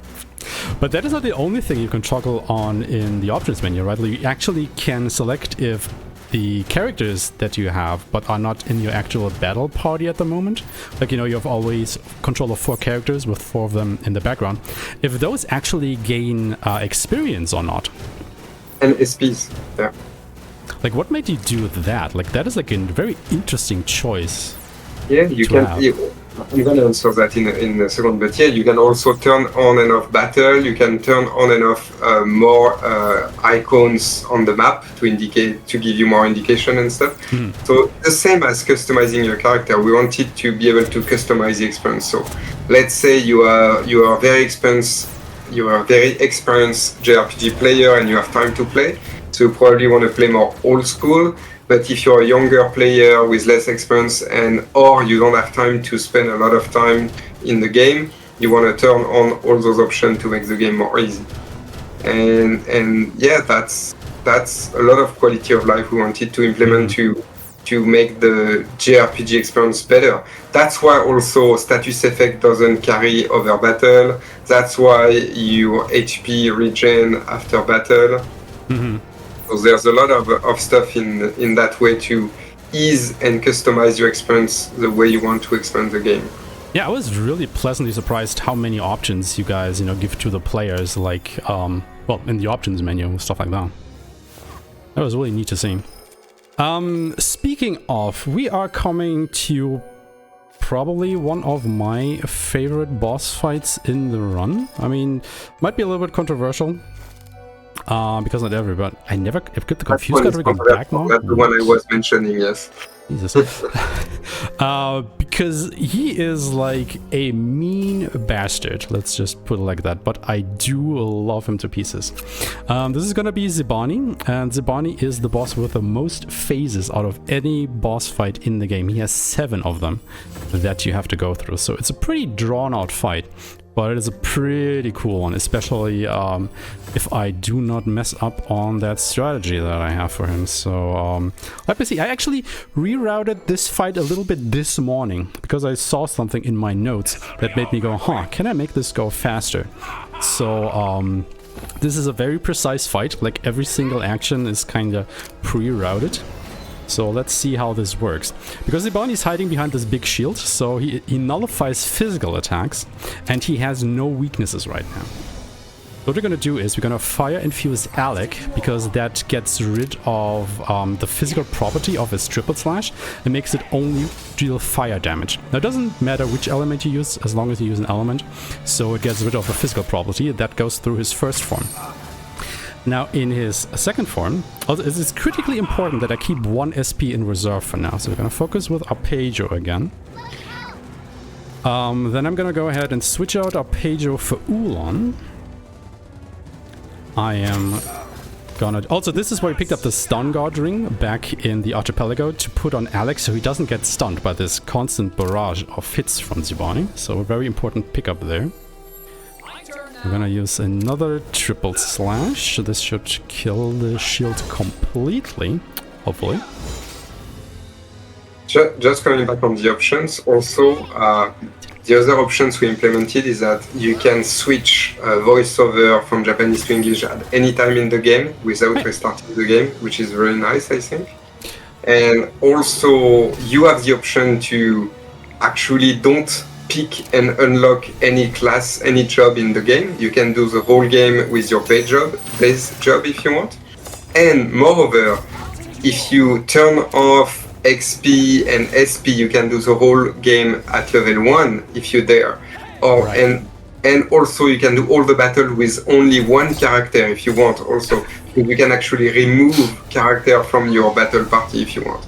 So there's a lot of challenges you can have upon yourself if you like the game and if you like to replay it in different ways. Right, I totally forgot about those options, I'm not gonna lie. But yeah, there really is a lot of ways that you can go ahead and, mold the game to whatever it is you want to go ahead and do. I'm a little bit cautious in that fight because it got a little bit off the rails because Alec wasn't able to chew through Zibani's shield at the start here, which kinda threw the whole turn order out of whack. So I'm kinda just, reacting more than I'm acting right now. Which is never something that you want to do during the speedrun, but I think we're kind of recovering. But you can kind of see how, you're just slowly chewing through Zibani here. Like, piece by piece, where he just starts losing his armor, and he lost his shield, he gets new lances and stuff, and it's like a really cool effect, I think. So, let me just see. So normally this fight should actually be over right now. It's like a 3-minute fight or something if things go right, which is still, not a bad length. But I think we're on the last phase now. Yes, okay. So this fight is basically over. We just have to get back to Alex's turn because nobody else in the party at the moment is like a good physical fighter. Okay, but everybody survived. Because in his last phase, you know, when he's invisible like that, he absorbs every single element, but he is weak to physical attacks. So Alec just kinda makes short work of that guy. And there we go. Sadly, didn't quite go as I wanted it to, but I guess that was a pretty good reaction on my part. We were able to turn it around without too much of a problem. But if that fight goes like perfectly, so to speak, you're basically just chewing through one or two of his phases like every single turn that you get. Which is pretty cool, because, you know, he has a lot of HP, he has a lot of resistances. And if that just works, it's like, fills my heart with joy. But yeah, now we're getting introduced to a bit of the gimmick, or, you know, the puzzle element of Scorpio Temple, where we're actually at right now. Where if you go through these colored doors, like the whole screen turns around. Yeah, Like, it's a pretty cool feature. Again, it was a headache for the developer and the artist, because they had to draw the dungeon to work in all the ways. I was just gonna ask, like, how was this, like, programming was? Like, how much trouble did it give you to make that happen? Did you do it, Adrien? No, it was Fred, right? Did you do it? Adrien? You're muted, I think. Il a pas le son non plus, je pense qu'il a dû s'absenter. He's AFK, maybe. From what I remember, it was complicated because first we had to work on the effects, right, of turning the camera, and we have to turn off the gravity of things and then turn it on. And yeah, and you have rooms where you can see the whole room in one go. Mm-hmm. And like I said, you have to be able to walk, level design wise and art wise, you have to be able to walk on any side, the top, the bottom and the top of every element. So it was a bit of a headache to conceive in all the sense. Hey, it's a pretty neat idea. Like, it does work really well, and it definitely shakes you up a little bit, because, you know, kind of didn't see that one coming. And it, actually, one of the puzzles got me stumped a little bit, where I was like, huh, okay, like, how do I turn this when? Oop. And, hey, we finally finished, or not quite yet, but we are about to finish that side quest that we set out, like, at the start of the game. I'm still curious about that. Yeah, you did, or you guys asked me why I was doing that. Well, it's basically for the reward, because what you guys did was most of the side quests are like tied to a specific job of a specific character, right? Like they all have these sages that give them like new missions whenever they get a new job, because they're like, hey, you know, I noticed that you have this new power now, and it kind of gives you a bit of a tutorial, I want to say, how to use that specific class, because you are tasked with fulfilling certain things that are tied to that particular job that you just got. And the one side quest that we did was the one for Ulan's Black Mage job. And there's a very specific reason for that, because it's kinda short to do, like it kinda neatly ties into what we're doing anyway, you know, apart from collecting these two pieces that we did in Piscus Temple and Virgo Temple, where we had to go of our way and do these two fights. But the rest kinda neatly falls in along the route that we're taking through the game anyway. And the reward for that is one of the best Black Mage staffs in the game. Like, it I don't want to say it doubles Ulan's magic attack power, but it nearly does. So that is a huge increase in her offensive power.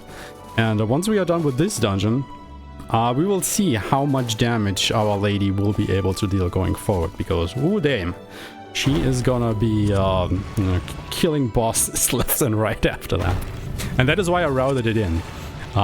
Because, you know, it doesn't take that much time off, but it definitely saves time during the actual boss fights that you take. Interesting. Yeah, all the legendary endgame weapons are tied to side quest. Yep. Which I find is a very neat thing, because, you know, it really incentivizes you to actually go out of your way and do them. Because, like you said, not a lot of JRPGs or not a lot of speedrunners do side quests in JRPGs because, you know, they're mostly just, well, a waste of time in a speedrun at least. Because the reward is not worth the time investment that you take. But this one definitely is. So we are... Oh, I need to talk to Marin first. Done with Scorpio Temple. Are we still on track to beat your record? I am not quite sure at the moment, simply because of... Oh wait, we have to go to actually cash in on the quest. Because of the tech issues that we have, and I've kept my timer running throughout all of that, so obviously, you know, that would disqualify it. But I know that the timer on stream didn't do that. So we are in a little bit of a limbo state right now, I want to say. Where we will just have to wait and see until the end of the run where that timer stops or not. So talking about the weapons, all the weapon names, I can tell you that, have they are named based on the stars that compose the Zodiac Zodiac constellations. They are from. Oh, that is neat. I didn't know that. Yeah. Interesting. Another interesting fact is, because we have the upgraded water power, we can just skip this puzzle here. So the black mage weapon you just got is named based on a star from the Aries constellation. Ah, neat. Well, there you go, guys. Yeah, the Chrysos. That is actually kind of cool. Let me just see what we do. Yep, go ahead. I think for the next game we should put on purpose some glitches for people to find and use. You already found them without us putting them on purpose. So. Yeah, but not enough. I want some bigger ones, like when he skipped Pisces. Okay, this is Karkinos. We talked about this guy a little bit earlier because he is so cute. I want plushies of him. Like, I really, really do. He is like... Just look at him. Yeah. He's cute as heck. And the transform animation is really cool. Still cute. And now we see Ulan just basically rip him a new one, so... Hey, just look how much damage that is, you know, it's just basically his first phase gone in one single cast. And now he's not so nice anymore. I don't think he'll like that. I really don't think he'll like that as much that I did that to him. Sorry, but we have to go through here. It's actually scripted that Ulan gets killed here by him, because, you know, he likes to retaliate. But then we also have Umbrafuse. Umbrafuse makes your physical attacks darkness elemental, and that is his weakness. So now it's time for Alec to, you know, whip out the old triple slash. And, well, that was Karkinos. Hope you enjoyed that fight. Alec is really your favorite, isn't he? I can feel the love every time you talk about it. It's just, you know, the triple slash, it's just such a wonderful ability. It's like, you might not think it at the start, but oh my god, like with Alec, it deals so much damage. Also, we skip another puzzle here, because with the power of Earth, we don't have to, you know, like, Cancer Temple is all about water puzzles. We just have to run around and grab water from some section and put it in another to make these wheels turn. But since we can already walk on water, we can just jump up here and skip this puzzle. Now, there's actually one puzzle that we have to do, which is the next one. But Cancer Temple is actually a later addition to my speedrun route. This was not initially a temple that I did want to run, because I thought, you know, it would be too long. So I went to Capricorn Temple instead, and lo and behold, Capricorn Temple is so much longer than this one. Simply because we can skip about 3/4 of its puzzles. Just like that. Because of the abilities we already picked up in other temples. Which I think, you know, is really neat, because it makes the routing flow even better, because obviously I don't think you are supposed to go to Scorpio Temple as soon as I did, because Zibani is, you know, that powerful, and even the enemies in Scorpio Temple are kind of hard. So Cancer Temple is, in my opinion, a little bit easier. But since we already have like the water power, obviously we have, you know, the stone power and everything, we can just skip so much stuff in here that it is a very short temple because of that. It was a bit of a headache when we designed the freedom to go to any temple, because we had to design stats for monsters to work any situation. If you do that temple in first or in second or in third or in fourth and so on. So we had to have like stats for every situation, which was, I can tell you, a big amount of work on our side. I can't imagine. Then we just plow through all of it just like that.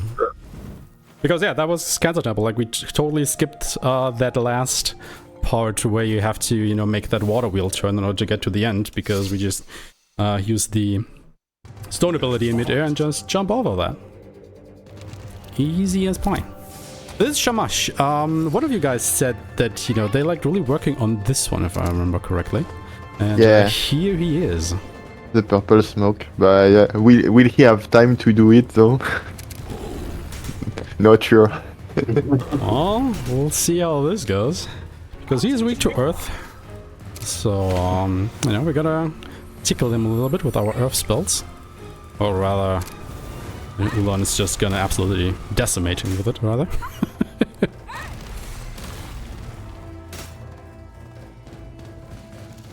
And there goes the second phase. And this is actually where we picked up also the Confuse Guard Ring and the Stun Guard Ring and put him on Eco. Because when he transitions into his second phase, he basically uses every status element in the game on your group. And Confuse and Stun make you lose control of your characters.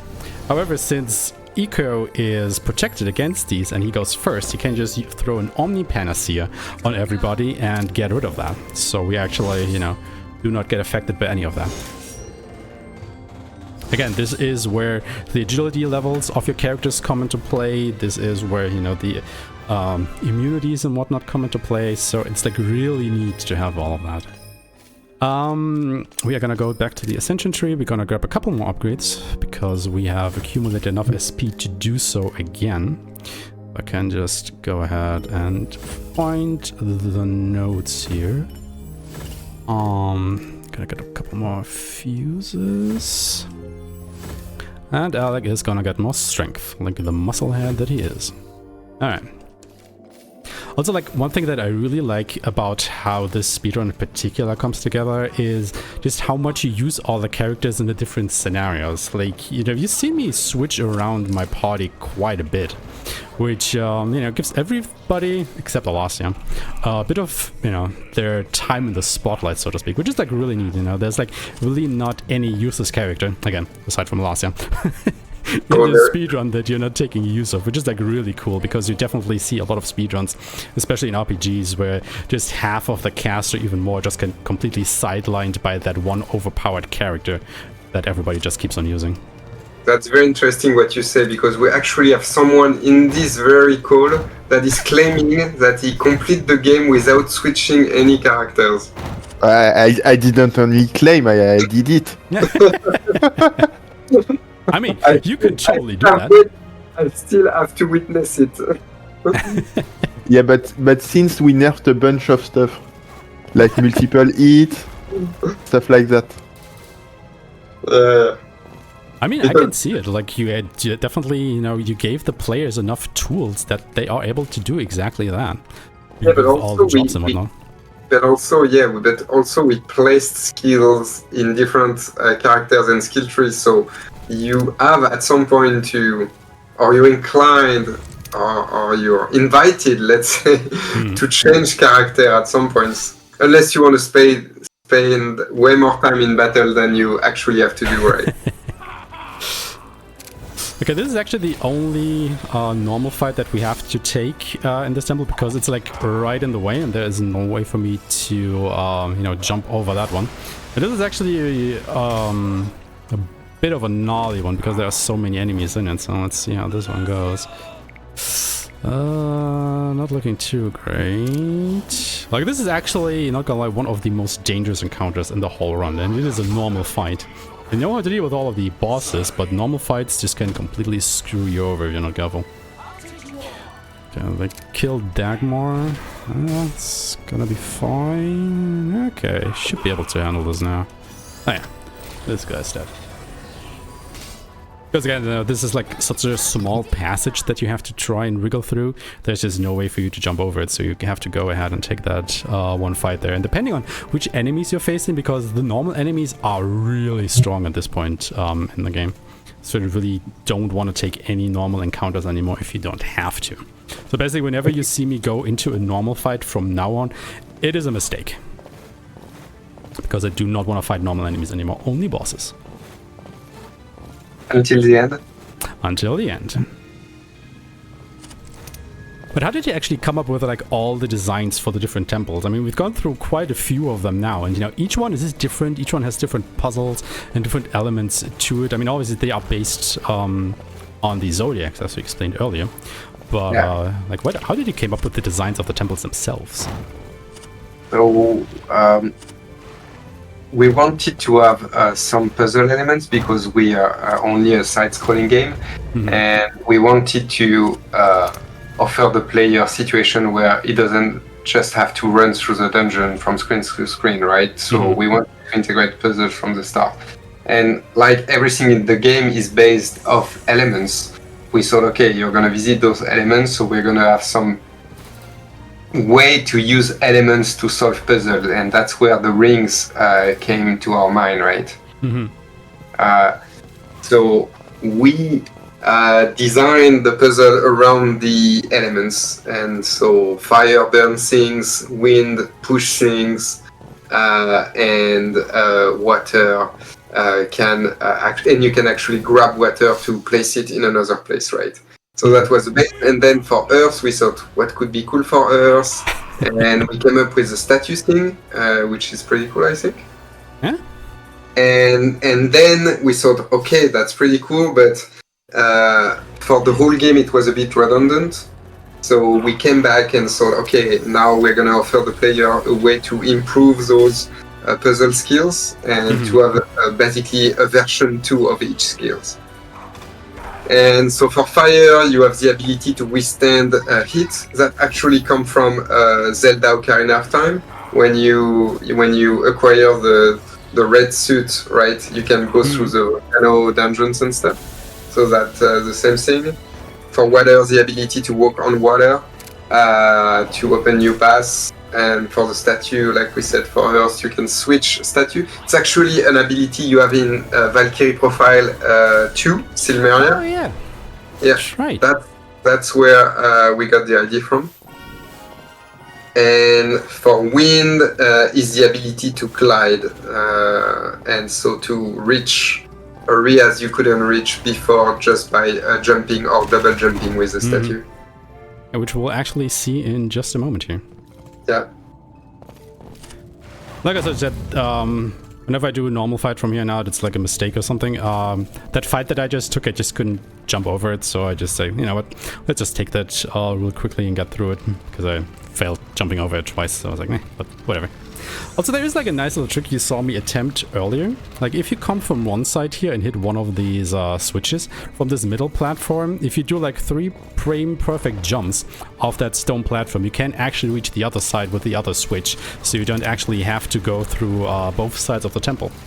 However, as I said, it's like 3 frame perfect inputs in a row, or 3 frame perfect jumps, I think.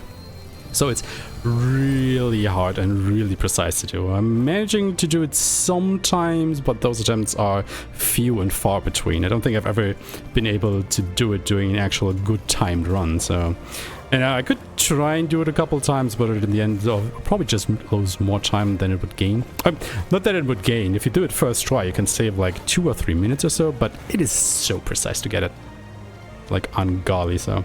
But again, it kind of goes back to the whole 2D design of the game, right? Like running through a dungeon or through the game itself like this is far more interesting than, like, say, your top-down Final Fantasies, like the early ones. At least in my opinion. Thank you. And sorry, you wanted to say something. I interrupted somebody there.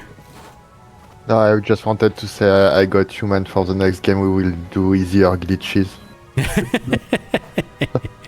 I'm glad you're not it, Charles.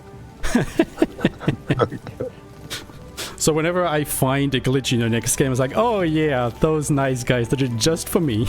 Yeah. No worry. And if anybody complains, everybody can just go ahead and blame me because I wanted more in for my speedruns. So actually, these dungeon visuals were used in the very first prototype, or the very second prototype we did for the game 2 years before release. That was exactly that pieces and part of that dungeon mechanic we use, like the ability to raise with the flow of the wind and turning on the big wheels behind. So that's exactly what we tried in the very first, I want to say, very second prototype of the game. The very first prototype was actually a revamp of Super Neptunia RPG assets using the battle mechanism we wanted to try with Astria. So this is basically the OG temple is what I'm hearing right now. Exactly. We did for the prototype, we did a little demo, which was Dagmar and Ulan entering this dungeon, and all the wheels were stopped, and you had to turn them on again.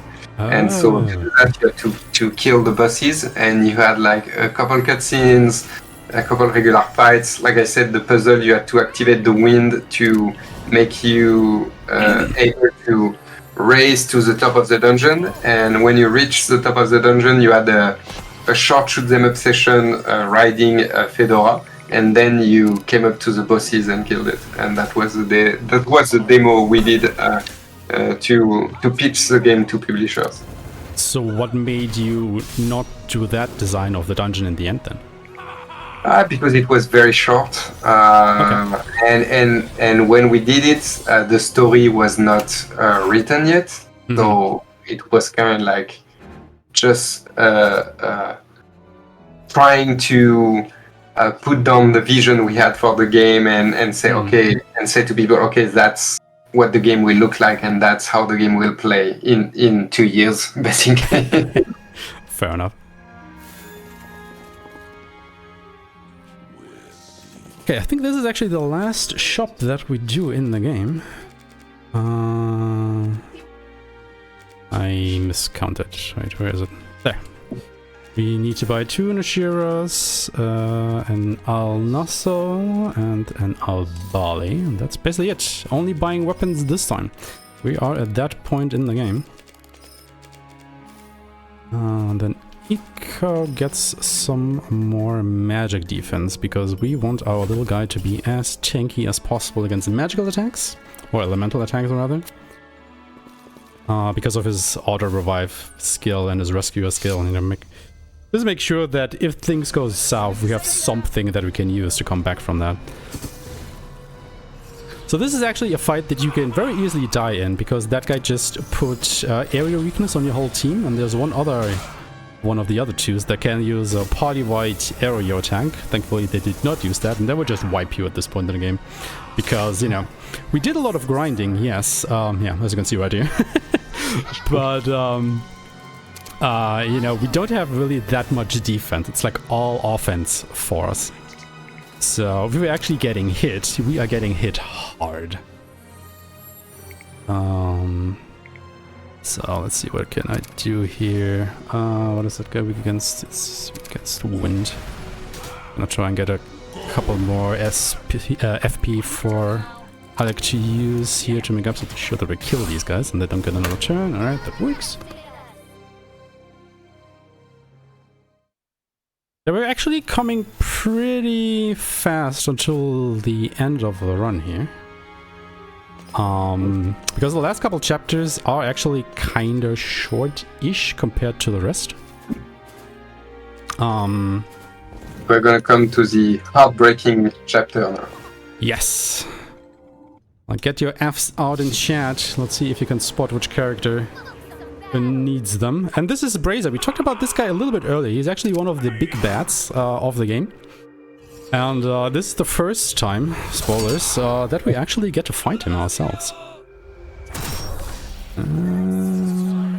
Okay. But the See, this first is time exactly you- why we had auto race there. Sorry, go ahead. The first time you played through the game, did you feel like it was a hard game, or even the first time it went pretty straightforward for you, for example? It had its moments for sure, because I don't want to say that I picked necessarily bad classes or anything, but knowing what I do know now, I definitely see some elements where I said, oh yeah, probably shouldn't have chosen those skills over others, and that is what made it harder for me at that point. Because you have so much choice between the skills, it can be something maybe a little overwhelming to know which to choose. But then again, if you know it beforehand, it's also not as fun, right? Because if you just do what I do during the whole time, you probably might have a little bit of a dull playthrough. If you just, I don't one-shot the bosses, but I nearly do that, right? And I don't think that is very fun for a first playthrough, because it kind of takes all the challenge out of it. But then again, you also have to keep in mind to actually play it on hard difficulty, because this game, also has different difficulty options that you can choose. Yeah, we didn't talk about that yet. And I was playing on hard difficulty, and obviously everything is upscaled, like bosses have more HP and stuff like that. So the fights obviously were harder. Now I'm playing on normal difficulty here because easy is just a little bit too easy. It's like really just the story mode where you just one-shot everything like immediately, which can be fun if you just want to go ahead and enjoy the story. And it probably would be the faster speedrun as well, but it would also be more dull to watch, because if you would just see me like instantly kill every single boss with a single move, like right from the start, it doesn't kind of feel earned, if that makes sense.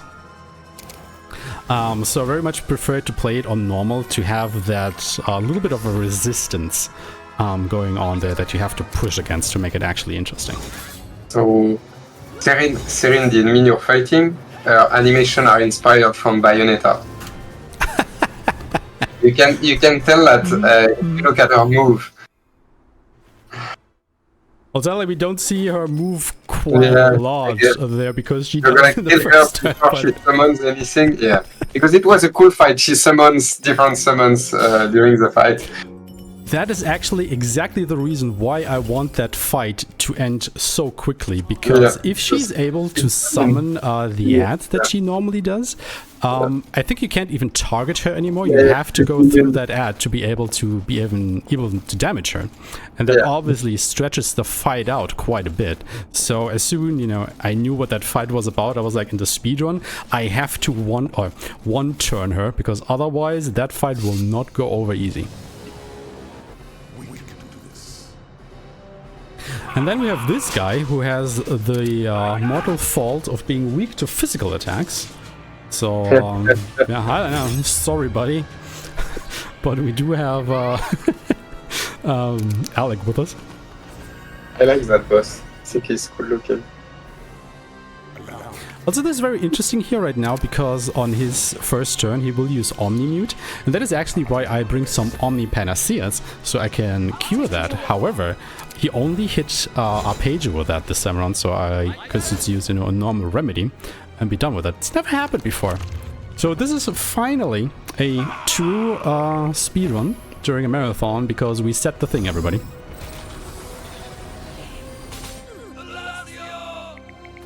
Also, I basically do not care about Arpeggio dying anymore, because at this point he has basically served his purpose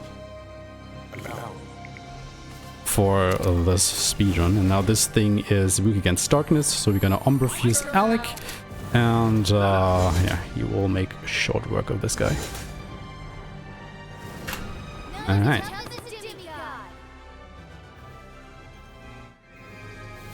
So that was Chimera.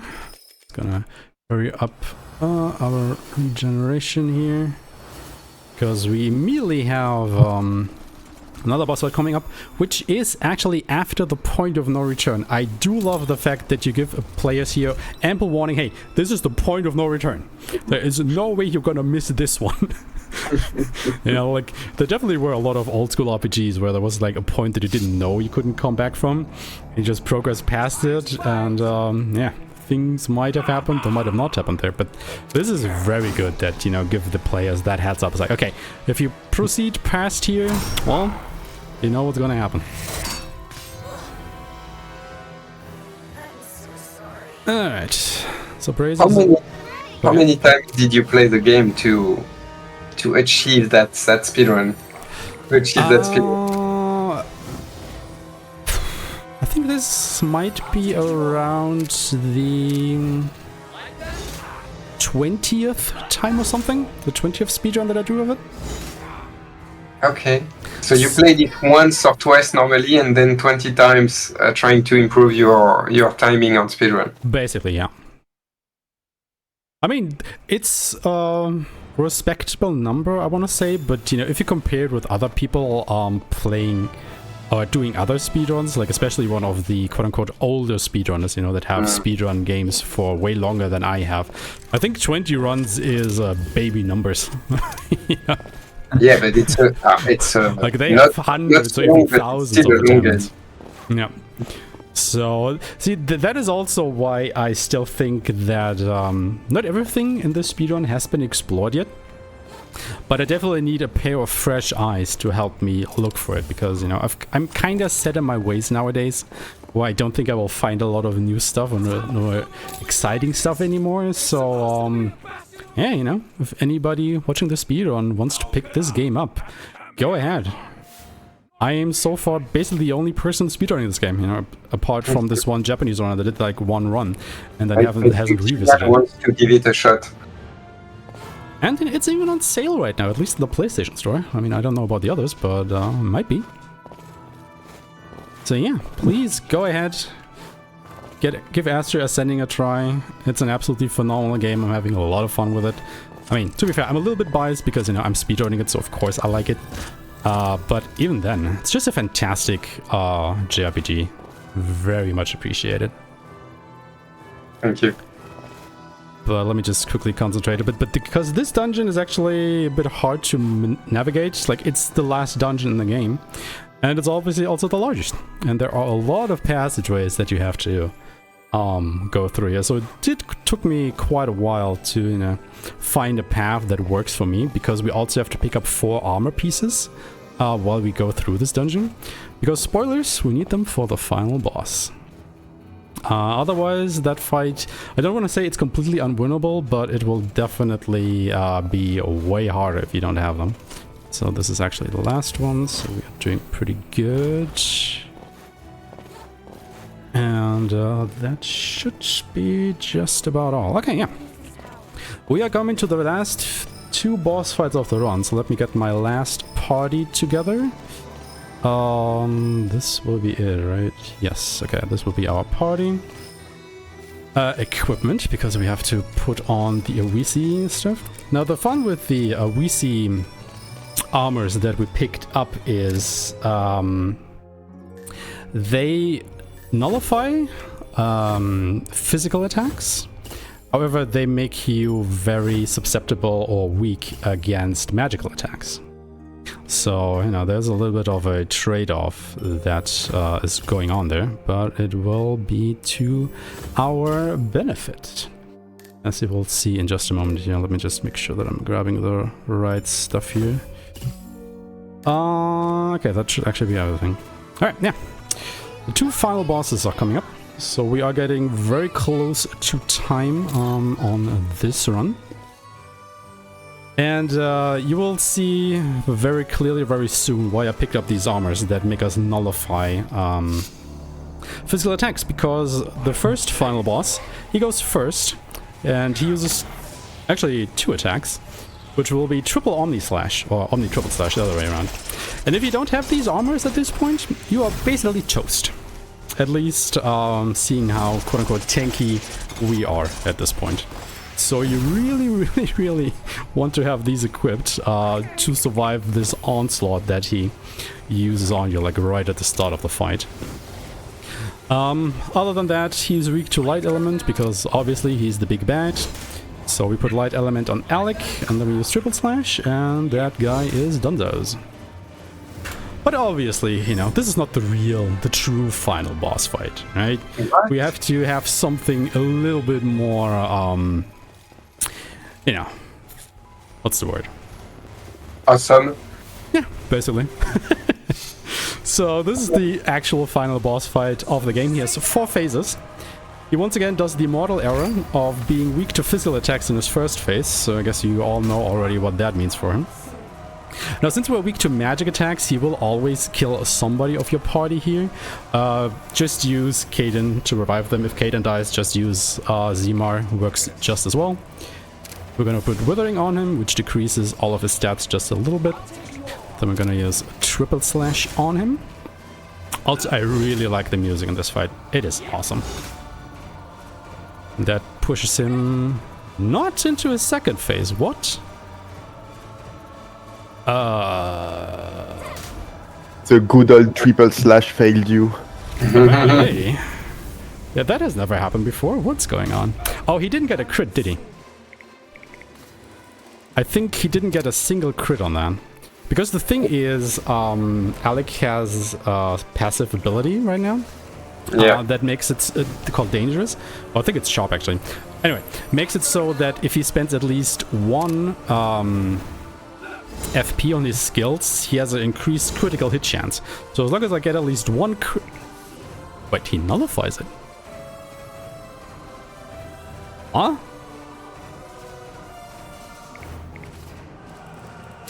Okay. What's going on right now? Is he changing his weaknesses? Julien will tell you. I can check.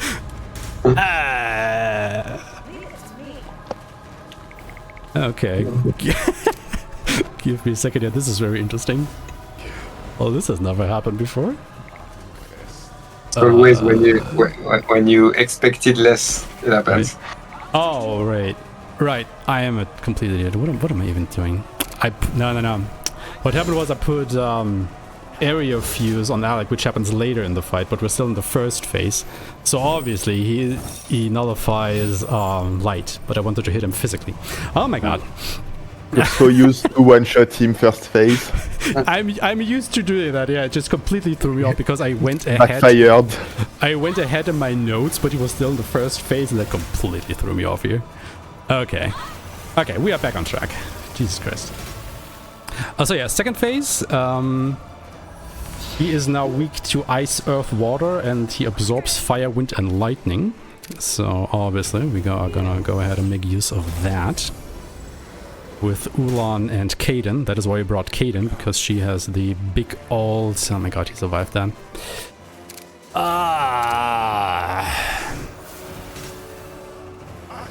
This fight is not going as advertised. Okay, made it work. So he's now in his third phase. In his third phase, he is weak against fire, wind, lightning, and absorbs ice, earth, and water. So it's basically exactly the other way around as it was before. But I can't hit him with that now. Oh my god, this is borked. Okay, so we have to do some quick rerouting here. Oh, Alan! Oh god, she's muted. I didn't see that. So we'll always use Omni Absorb here. That is why we picked up the Omni Ether X back all the way in Scorpio Temple when we were doing one of the puzzles. Anybody notice that? So we have to use fire fields on you, so we can push him into his last phase, but then Ulan is still muted. So she won't be able to end the fight just yet. Anyway, we're on to the last phase. Time is coming up pretty soon. Once the fight ends, there will be a black screen, and as soon as the final cutscene starts, that is when time is gonna be called. Gonna be close. It is very close, but we're not quite there yet. Because he used the time-lapse ability, which makes you lose 1 turn, and he gets another one. And he can actually kill you at this point, but luckily he used Omni Cleave, which, you know, we nullify physical attacks, haha. So you kinda played yourself there, buddy. Okay, and then we just put Withering on him again, because I probably ran out, and I guess we're just gonna triple slash again to try and end this fight. He might not be able to do it because Wilkite does not have any weaknesses in this phase. And there we go. And as soon as the cutscene starts playing, that is time. Hey. Alright, that is the Astria Ascending speedrun, everybody. This was a wild ride. Clapping and clapping. Thank you. Yeah, sorry everybody about the technical issues we had in the first half of the run, but I think we made it happen when it actually counted, you know, once we were done with all of the grinding and whatnot. So thank you for sticking with us. Thank you to my commentators first and foremost. It was awesome having you here. I hope you enjoyed this. Yeah. And any last words from you guys? Thank you too. You're mastering the game, and it's really beautiful to see. At first, I didn't believe I would watch for 4 hours, but I had to stay because it was really too enjoyable to watch you play. Thank you. We can feel your passion and your mastering. Yeah, we want to thank all the viewers and for your question and comments. It's very cool. It was very cool to be part of that speedrun. Thank you for the invitation. It was a first for us, so really cool. And yes, because you gave me the opportunity, we are currently working on our new game, and we're gonna announce it soon with a trailer. So please, if you want to know more about it, follow us on Discord or Twitter, and our new game is gonna be announced soon. That is great to hear. I'm really looking forward to that one, and you know how that speedrun will shape out. Once again, thank you so much to the organizers for having us. Thank you. Sorry for the problems that we caused you during the setup of all this, but I think we made it work. Finally, thank you, for having me. It was my first time here on the RPG Limit Break channel, and then showing off Astria Ascending was just awesome all around. So yeah, please go ahead, buy this game. Like I said, it's currently on sale in the PlayStation Store. It might be on sale in the other stores as well. Just don't care about the sale, just go out there and buy it. It's awesome. And if you want to pick up the speedrun with that, even better, reach out to me. I happily will share my notes for it to you so you can get up to speed, because again, I'm at the moment the only speedrunner of this game, and I think that is just a crime in and of itself, because this game definitely deserves more spotlight in the RPG speedrun community, I think. Also, one last big shout out. I kind of forgot it during the course of the run, but to Panda Badger. You probably all saw him in the chat over there, like spamming whole paragraphs. Yes. He has really in-depth character guides for this game on the Steam store page of the game. So go ahead, check those out. They are really in-depth. They basically tell you everything you ever want to know about any of these characters. Hell, I use them to base some of my strategies off for the speedrun. So great guy. Thank you so much for doing that, buddy. And, thank you, Panda. Thank you, yeah, Panda is really good. And again, thank you to you, Eshma, for the speedrun and the invitation. It was really cool to see you play the game. My pleasure. And yeah, maybe we'll do it again next year. Or maybe not next year, but the year after when your new game released or something. We'll see. All right, yeah, Thank you. That is it from us, and good luck to all the rest of the runners. Have a fun questing for glory. We still just started. First day is barely over, and we still have a whole week lined up for you guys to enjoy, so please go ahead and do that. And that is us. We're out.